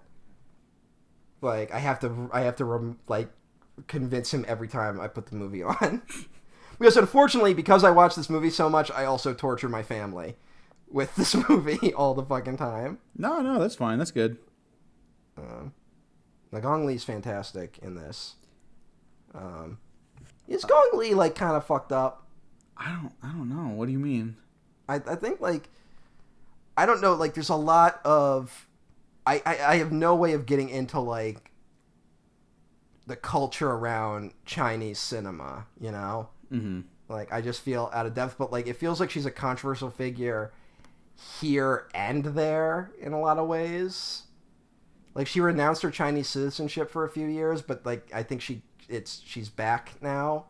Oh, okay. And she also had, like, a complicated relationship with, what's his name? The guy who did Raise the Red Lantern. Oh, yeah. Like, there's, like, stories about, Zhang Yimou? Yeah, there's stories about, like, they were kind of like an it couple, maybe, in China. I don't know how true that is, though, because I don't know enough about, like, China to talk about this, but I think, like, and then their breakup was kind of controversial, but then they, like, still work together. there's something going on there. Mm. So, but I just don't know how much that like is her or just like China is strange in a lot of ways. Like and by China, I mean the Chinese government. It's a different like industry over there too. Yes, like regards it's a different to like stars. Industry is a word for it. Well, I'm talking about the film industry. Yeah, that's Jesus. I mean, look, like our film industry is a propaganda arm of our government too, but we at least try to hide it a little bit. Yeah. But she's really amazing in this. I saw some people saying like, I don't know why everyone likes Miami Vice. Gong Li and Colin Farrell have no chemistry, and that's sorry, insane. But that's just crazy. There are just like individual moments where they're like technically not on screen together. They're in the same scene, and they'll see each other from a distance and give each other like a nod or something like that. And I'm like, that right there is more romantic than like half the shit I've seen in 2 decades come out of Hollywood. Mm-hmm. Like, I don't know how you feel that way and like watch any movie ever and get joy out of it. Like maybe you do, but I don't understand you. Like, this is a really romantic movie. Yeah, and Michael Mann in the commentary when you get to the heart of it, that he wanted to make it like more focused on the romantic drama, and he thought if he could like focus in on that around the surrounding like duty stuff. Well, that is the one time like the look of the movie changes is when it's just Gong Li and Colin Farrell. You know, yeah, like, the whole style shifts for just their relationship. So there is a kind of like interesting angle there. So yeah, it's probably Michael Mann's most romantic film, and I could recommend it to most people on that basis alone. But before I forget, I want to talk about the scene where John Hawkes is told his family is dead, so he walks in front of a truck. Yeah. Which is fucking an insanely brutal shot in this movie. Isn't it so fucking jarring? Yeah, it is, and it's like. But like that's where this look of this movie really works. It feels like you're kind of like, did that just happen? You know, like it really feels like. And there's that great shot where he's like looking and he sees the. I don't even know what they are. There's like construction like streamers on the side of the highway. Like, no. Those are street lights. Are they street lights? There are street lights when he's looking at Jamie Foxx, and then the focus shifts, which is just an incredible use. Yeah, but there is something blowing in the wind. Is there? Are you sure? Did I hallucinate this? I think you did. Those are just streetlights on the highway. Hold on. All right. You know what? I have the movie on in the background. Okay. So I'm gonna get to that moment real quick because I need to know that I'm at least somewhat sane. Yeah, I'm looking at stills from it. It's just I just see streetlights. There are the lights, but I'm pretty sure there's something else there. So. You know what? There's like something on the side of the highway. I see it. Yeah, you see what I'm talking about. Yeah, it's right? like what is that? I think it's like construction ribbons of some kind, like you know. But I don't fucking know. Maybe Michael Mann just went over there and just like put those on the thing, so I can. Yeah, he's like, haven't you heard of Kurosawa's movements? Come on, guys, get it together. You dumb fuck. I feel like Michael Mann just would be like really intense to work with. Yeah, I've heard he's a little rough around the edges. I mean, that's a story with like why like him and Johnny Depp basically like didn't speak on the set of Public Enemies. I love Michael Mann. Yeah, but like you know, Michael Mann should have beaten him. You know, hey, look, people got opinions on that guy. Yeah, that's all I'm saying. Yeah, we got opinions on that guy. One thing that is not disputable about that guy though is that he hasn't made a good movie in over a decade. But you know, Rango. Oh, yeah, that is over a decade now. Yes, so my fucking point exactly, you fuck. Yeah. I love Rango, but goddamn, it's been a while. Yeah. All right, I just got to my scene. I just want to check that. Yeah. I really wasn't hallucinating. Yeah, see, there's stuff there. Yeah, you fuck, you made me think I was going crazy. No, I admitted. I was like, oh, wait. Yeah, but like at first you were like, oh, and then he gets hit by the truck. He's dead. Well, because when you said construction stuff, I was like, what? Like, and I expect, like, because I've seen construction on a highway, I expected something big. I was like, there's no way. And so I don't know why Miami looks the way it does just in general. Like, Miami, it doesn't feel like a real place. Let me see. I have a friend that lives in Miami. I'm gonna text him right now. Why does Miami look like that? Yeah, what happened? What went wrong? Why? And I don't know. Florida is a state. Well, for now. For now. No, I'm just kidding. That's not what I think. Independent region ruled by. Well, like there's been this recurring joke in the history of like Hollywood and television, cinema, whatever, that like something's gonna happen to Florida. Have you noticed that? It's like Bugs Bunny chopping Florida off the United States and it floats away. I'm sure there's some South Park gag about it. And then in the Halo fan series Red versus Blue, when they're talking about like the 50 states, someone corrects the group and they're like, "Don't you mean 49?" And they're like, "Oh yeah, Florida. Poor Florida." So I mean, Florida is like the edge of the world if you consider the world the United States. I mean, like it's the edge. It's as far as we go. This is as far as you go. It's a line from Prey. Michael Mann, I saw the thing you just retweeted with it says Heat 2 is out today. Yeah, it's like a blurry image of Robert De Niro firing a gun. Yeah. But like if you didn't know, it just looks like he's like Heat 2's out today. Here's a photo of someone firing a gun. Yeah. Michael Mann, what's going on there, buddy? I don't think he uses that account. I think it's just like a one of those I assume he has to approve what goes on there. I don't know.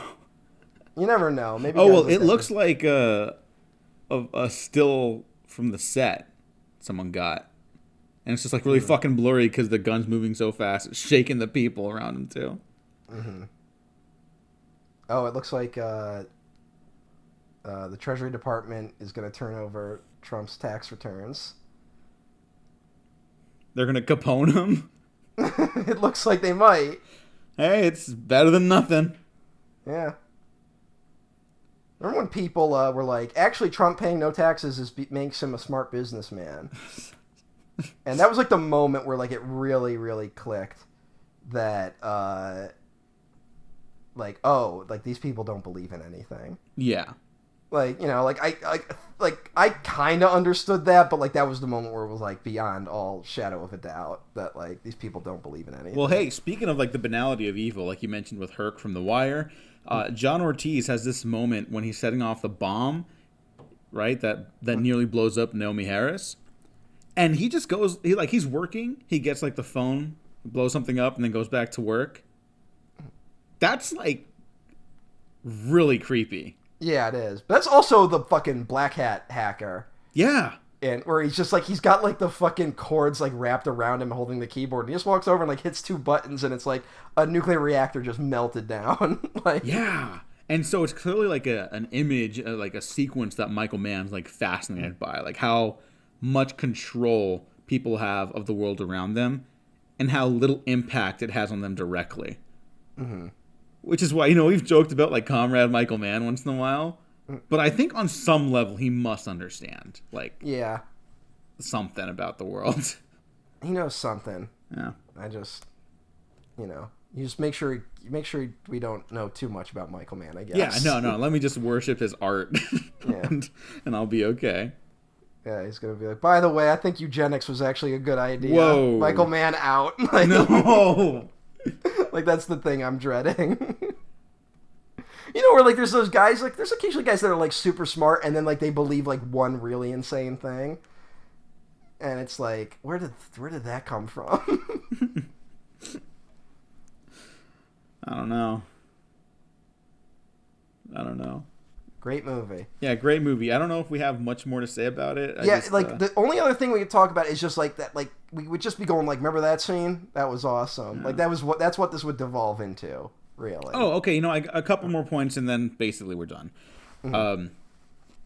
Luis Tosar, who plays Archangel de Jesus Montoya, really good with very little intentional. Yes. Again, it's not an accident that this guy doesn't talk a lot. He has that line after he's meeting Crockett and Tubbs, and they're undercover with him, and he's just got to go back to work. So he's like, this one will take very long. And then says, I do not buy a service, I buy a result. And it's like, okay, got it. And then he keys in on something that you only see the consequence of if you see the director's cut or unrated cut. He says to Tubbs specifically, give my best wishes to your families. The next scene, Trudy gets an order of yellow flowers, and she calls him and says, thanks for the flowers. And he's like, what flowers? That's fucking scary. That is like, that's horrifying to me. It's a good sequence. He's a great performance. Very frightening character. One problem that Michael Mann could not have anticipated is that the look they give that character kind of looks like Brett Gelman. Yes. So whenever I watch this movie, I think of Brett Gelman. You know what? Okay. I'll accept it. That's amazing. Which is something that Michael Mann could not have anticipated, that Brett Gelman would be like a noted figure in this era, but hey. Yeah, good for Brett Gelman getting that Michael Mann money. Brett Gelman gives a great performance in Miami Vice. You know, he's actually really good in Stranger Things. No, he's a good actor, honestly. Yeah. Some of these comedy guys, like, they're just fucking really talented when they get, like, good dramatic material. Was he the guy, someone from Adult Swim, like, basically quit because they brought on some, like, comedy team that was, like, kind of like a mega comedy team, and they were going to produce their show? Was that Gelman? I don't know. And then, like, those guys didn't get their show made either because I think they violated some contract, but then they tried to say Tim Heidecker got him fired. And then Tim Heidecker had him on the podcast, and it was just awkward. No. Yeah, just some wild shit. Oh, my God. Oh, no, it says, it says, in November 2016, Gelman said that he had left Cartoon Network and Adult Swim to do the network's alleged poor treatment of female employees and the promotion of the controversial $1 Million Extreme, which is on Wikipedia described as a post-ironic comedy, which means racist. They're just like, well, what's post-ironic racism? That's just racism.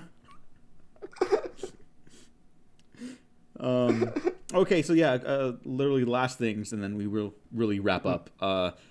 So the unrated cut, again, is not Michael Mann's preferred version. He was just offered by Universal to create, like, basically so they can make more money on the home video sales. The head of Universal at the time gave, like, a crazy quote, which, like, you just wouldn't hear from an executive today, where it's like, look, the movie bombed, but, like, we always make money with Mann on, like, home video. Like, he made a statement like that, which is something you just don't hear from executives these days. Yeah. Where it's like, we were willing to lose money on this just because it's good to have Michael Mann, like, as a home video guy. And I bet you part of the unrated release was kind of tied into that. Like, oh, we'll make double our money, like, if we release a different version on home video. And we can trick people into thinking it's a better version. Not that this version's bad, but, like, audiences clearly didn't respond to it. Yeah. So, theatrical cut's the way to go. I will say there's an In the Air needle drop, or In the Air Tonight needle drop from the band that covers it, Nonpoint. Mm-hmm. It's pretty good. It goes right when they do the fist bump in the car and they head off to the final showdown like a fucking Western. It plays pretty well there. I prefer the John Murphy score. I think his score in this film is outstanding. Wait, is In the Air Tonight, is it only in the one version? No. It's in the theatrical cut for the credits. Okay. Which I actually kind of prefer. So I don't know if that's controversial. Did I watch the... Wait a minute. Did you watch the unrated cut? Right? Like, no, I watched the theatrical because nothing else was different, but I could have sworn I heard In the Air Tonight, like, during the movie. No.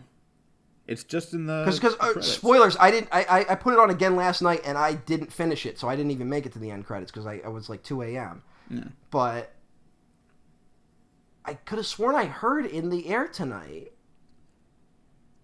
Well, that new version, right? You know what? That's what it was. Yeah, fuck. That's what it was. All right. Okay, because there's a lot of new metal in this. There's again, Numb Encore. Linkin Park is kind of a new metal band, or at least they were at the time. This movie is the peak of new metal. Yeah, and some people say that the music choices are kind of like embarrassing or like cringe or whatever. Whatever fucking reason, Michael Mann knows how to use shit. Yeah, how does he know how to do that? What did he tap into? I think the same way that the 80s Miami Vice, the original, knows how to use that 80s soundtrack to create an atmosphere in a way that television still kind of struggles with. But how frankly. often... I think he does the same thing for the film. How often does someone who has the finger on the pulse of 80s music also have the finger on the pulse for new metal? I don't think it's specifically like it just genre. Doesn't seem possible. I guess not, but like I think he's just such a talented artist. He knows how important the visual audio qualities of his work is. I don't like, you know what, like I have to agree with that. Like I think like I do understand like getting sick of like talking about Michael Mann like he's some sort of fucking genius, but I just can't think of how he comes to these decisions sometimes and like makes it fucking work. I'm just like, you know, yeah, I don't want to give reason, I never want to give one director that much credit, but there's goddamn he's got something. Yeah. And we know we can give him that much credit because plenty of other like composers that have worked with him have said we're never fucking working with him again because he butchered our shit. And it's like, but it works really good there. I'm not endorsing that decision. I'm just saying, you know. And he fires back at him too. Yeah. It's like if they wanted, they should just stick to music. If they want to tell me what to do in my movie, I mean, like that's not how I phrase it. I forgot Michael Mann went to Comic-Con in 2014 to promote Black Hat. Oh. That was before people knew what to do with Chris Hemsworth. Mm-hmm. That was before people knew what to do with movies. No. Was that the same year Snowden was there? No. I think Snowden went after. Okay. Maybe. Michael Mann also knows how to use Moby very well. I forgot Snowden was screened at Comic-Con. God, like, that's they didn't just have a fucking panel. psychotic. They screened it. All right, so like the opposite of someone who has their finger on the pulse, like Michael Mann, might be Oliver Stone. Yeah, like absolutely. Although he invented QAnon with JFK. Yeah, I forgot about that. Imagine that being your legacy. No, I get why he's trying to pivot these days. Mm-hmm. Although also like releasing a cash grab. God bless Shout Factory. They do a lot of good work, but like they're promoting the shit out of JFK Revisited because they have the rights to it. Ugh. And it's like such a scam. Damn. That sucks. Yeah, Miami Vice, super romantic. Shootout at the end is amazing. The shootout at the end rivals the shootout in I Heat. feel like if Jamie Foxx was I don't know, you might know this, but Jamie Foxx's diva mentality people talk about on this movie. Mm-hmm. I feel like maybe he was the one who's like, I have to be the one to shoot the bad guy. Maybe. So, okay, that's actually something I almost forgot to bring up, too. So the shift, the changed ending was basically going to be like a Bad Boys 2 style raid on Jose Hierro's mansion with Archangel. And it would have culminated in a similar fashion, right? Explosions, shootouts. Gong Li and Colin Farrell still, have to accept that the romance was doomed and go their separate ways. But that ending apparently would have solidified like the bonds of brotherhood between the leads. And I think we understand it in the film. It's not... Yeah. If it was the TV show Miami Vice, it would feel different. But this movie, it's about both of them, obviously. But they're also in their own worlds. And specifically that Jamie Foxx has a life to go back to, and now Colin Farrell doesn't. And he has to accept that, And so I'm talking about like how the film's constantly like in motion. It's about like moments. You're in the moment. I think that's why it's so pivotal that the last scene we see Jamie Foxx by Naomi Harris's bedside, their hands touch as she starts waking up, and he calls the nurse. The moment freezes. We get a freeze frame on their hand because they're together. They're stuck in that moment together. The last scene we see of Colin Farrell walking back into the hospital, it cuts while he's walking. And it's just like he's constantly going to be on the move, looking for the next thing to make him happy. They'll be okay. I don't think he's going to be okay. And that's why this movie's fucking brilliant. Yeah. I think it's this thing of like, I think no one's really happy with like the changed ending from what I've read. Yeah, but I think it's terrific. So no, it is the better ending. The other ending would have been worse, honestly. Like it would have been maybe more narratively satisfying, but this is the better ending. Yeah, and to this day, Michael Mann has said like he's glad people appreciate the movie, but he doesn't really understand why because it's not what he wanted to do. Mm-hmm. Like as recently as like I think this year. Yeah, he gave some interview where he was like, yeah, he's like, I'm glad people like it, but I'm disappointed in it. Mm-hmm. And even like Bilge Ebbery, who's like one of the the primo Michael Mann defenders on Twitter. He has met Michael Mann, right? Yeah, he's done multiple Q&As with him, and he hosted a BAM retrospective in New York like in 2016, and there's a great like hour and a half long conversation between the two that you can find on YouTube where Michael Mann does. Check that out. Yeah, go check it out. It's great, and Bill just says like I'd talk about Miami Vice all night if I could with you, but we have to move on. It's like yeah, I would do the same. That's probably same. Yeah, Miami Vice. I think it's one of these things where, like, I kind of have to concede that, like, Heat is the great Michael Mann movie, you know? Mm-hmm. But, like, I think... And, like, I feel like it's such a film Twitter choice. Like, I almost don't want to make it, but, like, Miami Vice might be my favorite. Like... It's, for me, I have a Michael Mann list on Letterboxd. That's how much of a fucking loser I am.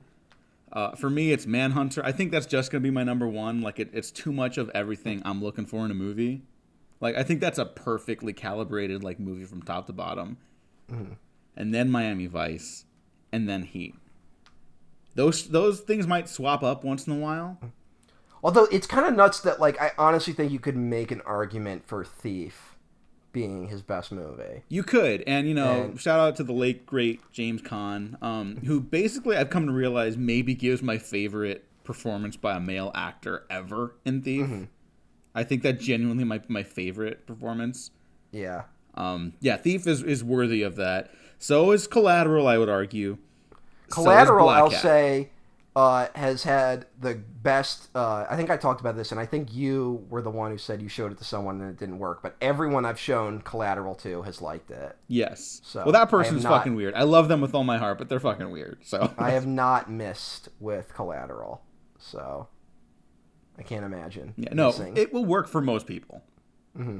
Why is this friend weird? Because they didn't like Collateral. What happened to them? I don't know. Or did the events depicted in Collateral happen to them? No, she's never driven a taxi. Although she has taken multiple taxis. How do you know, though? How do I know she's never driven a taxi? Yeah, because maybe it's like like the guys who really served in Vietnam wouldn't talk about it. That's, I guess that's a possibility. Sure. Come to think of it, her name is also Max. I don't know who his friend is. What? Come to think of it, her name is also Max. Huh. Oh. No, I'm just kidding. Oh, no. Yeah. Diego, I got some bad news. Yeah. Basically, every Michael Mann movie, I think, is arguably his best until you get to, like, The Keep and Public Enemies. I will kind of not accept those. Public Enemies is growing on me, though. I like Public Enemies. I think there's a part in the middle that is, like, the hard thing to get around. I like a lot of Public Enemies, especially because now, like, just having a full breadth of understanding, not to toot my own horn, of Michael Mann, it's very much, like, a part of his obsession with, like, the evolving technologies and, like, surveillance states and how privacy's, like, dead. Mm-hmm. Like, Mann, like, gets it in a lot of ways, at least as an artist. Forged in the furnace of the fucking Great Depression. Yeah, maybe that. Miami Vice. Here's the thing. I wouldn't recommend it to everyone, though. I honestly wouldn't. Yeah, like if you haven't seen any other Michael Mann, I wouldn't start with it. Yeah, I always say leave Black Hat, Public Enemies, and Miami Vice for the end. Yeah. Everything else you kind of start wherever. Mm-hmm. And just watch Miami Vice until you get it. You fuck. Yeah, I've seen some people come late to the party, and that's like fine. I always encourage people just checking stuff out whenever. But they're like, I don't really get it. I've only seen Heat though, and I'm like, aha, there it is. Okay, so go back, get the other stuff out of the way, and come back later. All right, Miami Vice, 5 stars. We both like it. Matt, where can the people find you? At EmperorOTN1 at Twitter.com. But didn't you forget to do something? Thank you for joining me. No, I know. I forgot to pull up the fucking thing right now. Hang on. I need to decide what we're doing next time. Oh God, we still have 4 more left. Yeah, you're welcome, everyone. We're definitely less, but we're still working on it. No, we can do this. All right, here we go. Little number generator. Okay, we got 4 left. You ready? Yes. Okay. It's fun because I actually don't remember what movies we have left. So. Gods of Egypt. Oh no! Why didn't I talk you out of doing this one? I don't know. I should have done that. It's kind of a steep drop off now, even for people who may like it. No one's going to say it's better than Miami Vice. Which is maybe why we have to do it after coming up to such a high today. I guess it's like our one... I mean, we could do basically half of Alex Proyas's filmography. Next week? No, I mean, if we wanted to. Yeah. Because, Dark City bombed. I guess iRobot made money. Is that the only one that made money for him? I think The Crow made money. Oh, yeah. But that one's just, sad. But The Crow is whatever, but... Oh, you don't like The Crow? Oh, no, but, it's kind of a little different. But, yeah, I guess I'll be watching Gods of Egypt with ads on Peacock. There you go. It feels like a Tubi movie. Let me see. Is it on Tubi? It really does. No. Just Peacock. Oh, Hulu. It came... All right, 2016, which is, the last year before everything went to fucking total shit.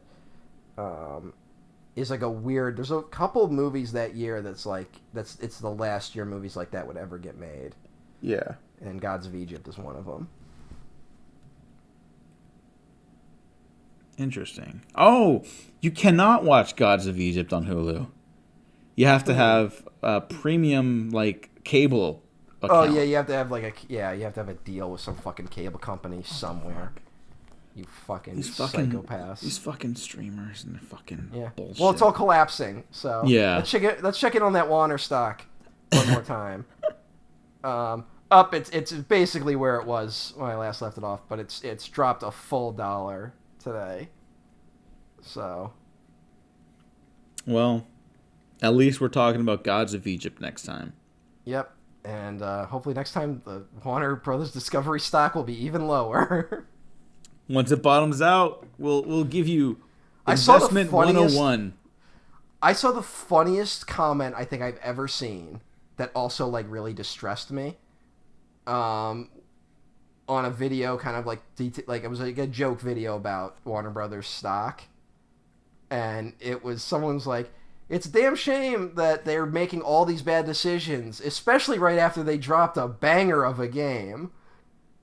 What? Because that game just got put out where the different Warner Brothers characters fight each other. Oh. Which is the last remnants of the HBO Max stream. Oh my god. I was like, that's really all it took to win your people's approval? Yeah, these people don't fucking think about anything. The people that say that don't have an active thought in their brain. Well, it's just some guy it was just a YouTube comment. I don't know. I'm assuming it's a kid who's 18 years old. Oh, okay. Well, that's different.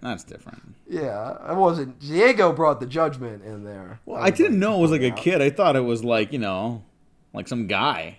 Yeah. But it was some... No, well, no, I was saying, I was watching a video, and this was a comment under the video. So, I'm making an assumption. It might be another person my age who is just as sad as I am. We did divert this podcast episode to talk about Star Wars yet again. Yeah. So, I really can't judge. But, hey. Anyways, go read Heat 2 and watch Miami Vice. Again. I certainly will. Why not? Okay, Matt, where can the people find you? I'm at Emperor OTN1 at twitter.com, which I said like 5 minutes ago. Yeah, but then I had to do the thing again. So you can find me at the Diego Crespo. Check out the Waffle Press on Twitter, YouTube, SoundCloud, Spotify, iTunes, and Patreon, where you can get early access to the Gods of Egypt retrospective, I guess. For all the people clamoring for it.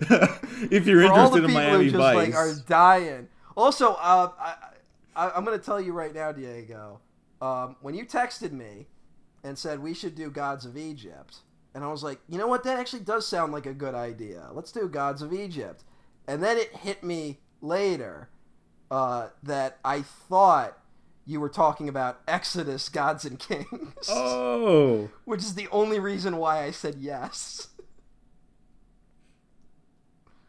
Wow. Too late. We're doing Gods of Egypt. All right. Exodus is next season. I guess. Yeah. Maybe. I don't know. Love me some Ridley Scott, but I don't know. We have to make sure, like, we know for a fact that Ridley Scott's going to hang in there while we're doing the retrospective. Because we're in mourning for Ridley Scott, and then we decide to talk about arguably the worst movie he's made. Now, Ridley Scott, I don't think he can die. That would be interesting. Yeah, he's going to live to be like 120, guy. still fucking smoking cigars, drinking whiskey. Just knocking them back on set. I don't know if he does that. It turns out the cure to the answer to immortality was you had to be the director of Blade Runner. So Denis Villeneuve will hang in there for a while too. No, he directed Blade Runner 24 whatever. Oh, okay. He doesn't get any of that power? He doesn't get any of that. In fact, it shortened his life. Sorry, Denny. For nearly doing sacrilege, but somehow pulling off a miracle film? Yeah. Although people don't like that movie now. Some people don't like that movie. I think they're out of their mind. People don't like Denny, though. Yeah, people have weird hang-ups about him. I don't know. I mean, his movies are like, isn't dreaming wonderful? And aren't movies like dreams? And aren't I wonderful? Like, God bless him, but that is I like half of his stuff a lot. Have they canceled Dune 2 yet? No. I feel like any day now we're going to get the announcement. I'm super scared. It's supposed to start shooting this fall. If I'll be sad, like that'll be a bummer, but I will also like it'll be really funny. In the vast scope of history, absolutely. But right now it'd be sad because I like. Oh wait a minute, Christopher Walken is playing the Emperor. Oh yeah, how'd you miss that? How did I miss this? Never mind, this has to happen. Well, now it's definitely going to get canceled. God damn it. If it gets canceled before this podcast comes out, it's going to be even funnier. Moadib, shame on you.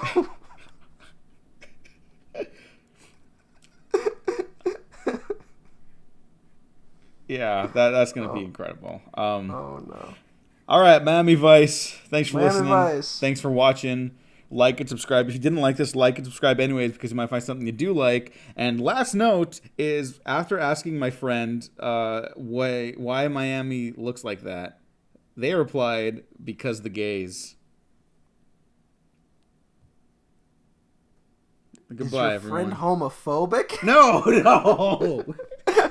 No, I'm joking. But They have been professionally unprofessional. I think they thought we were coming at it from a positive angle. So I think they misinterpreted what I was asking, which is why does Miami look like the pit of hell? Although that would be incredible if they're like, no, I am homophobic, actually. Oh, okay, that's like, what we're finding out. Okay, all right. I would not expect that, to be clear. Yeah. Okay, goodbye, everyone. Shout out to that person. I feel like I should have named them now. Thank you for the text. Goodbye, Jonathan Demme. Goodbye, Judy Foster. Goodbye. That's how we're ending every episode now. Fuck it. Have a good one. Nobody cry when the shark die. King Kong, everybody cry.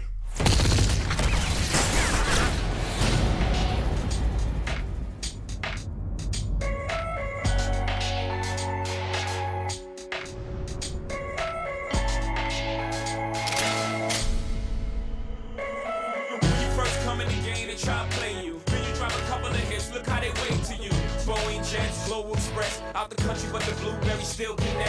So for one last time, I need y'all to call.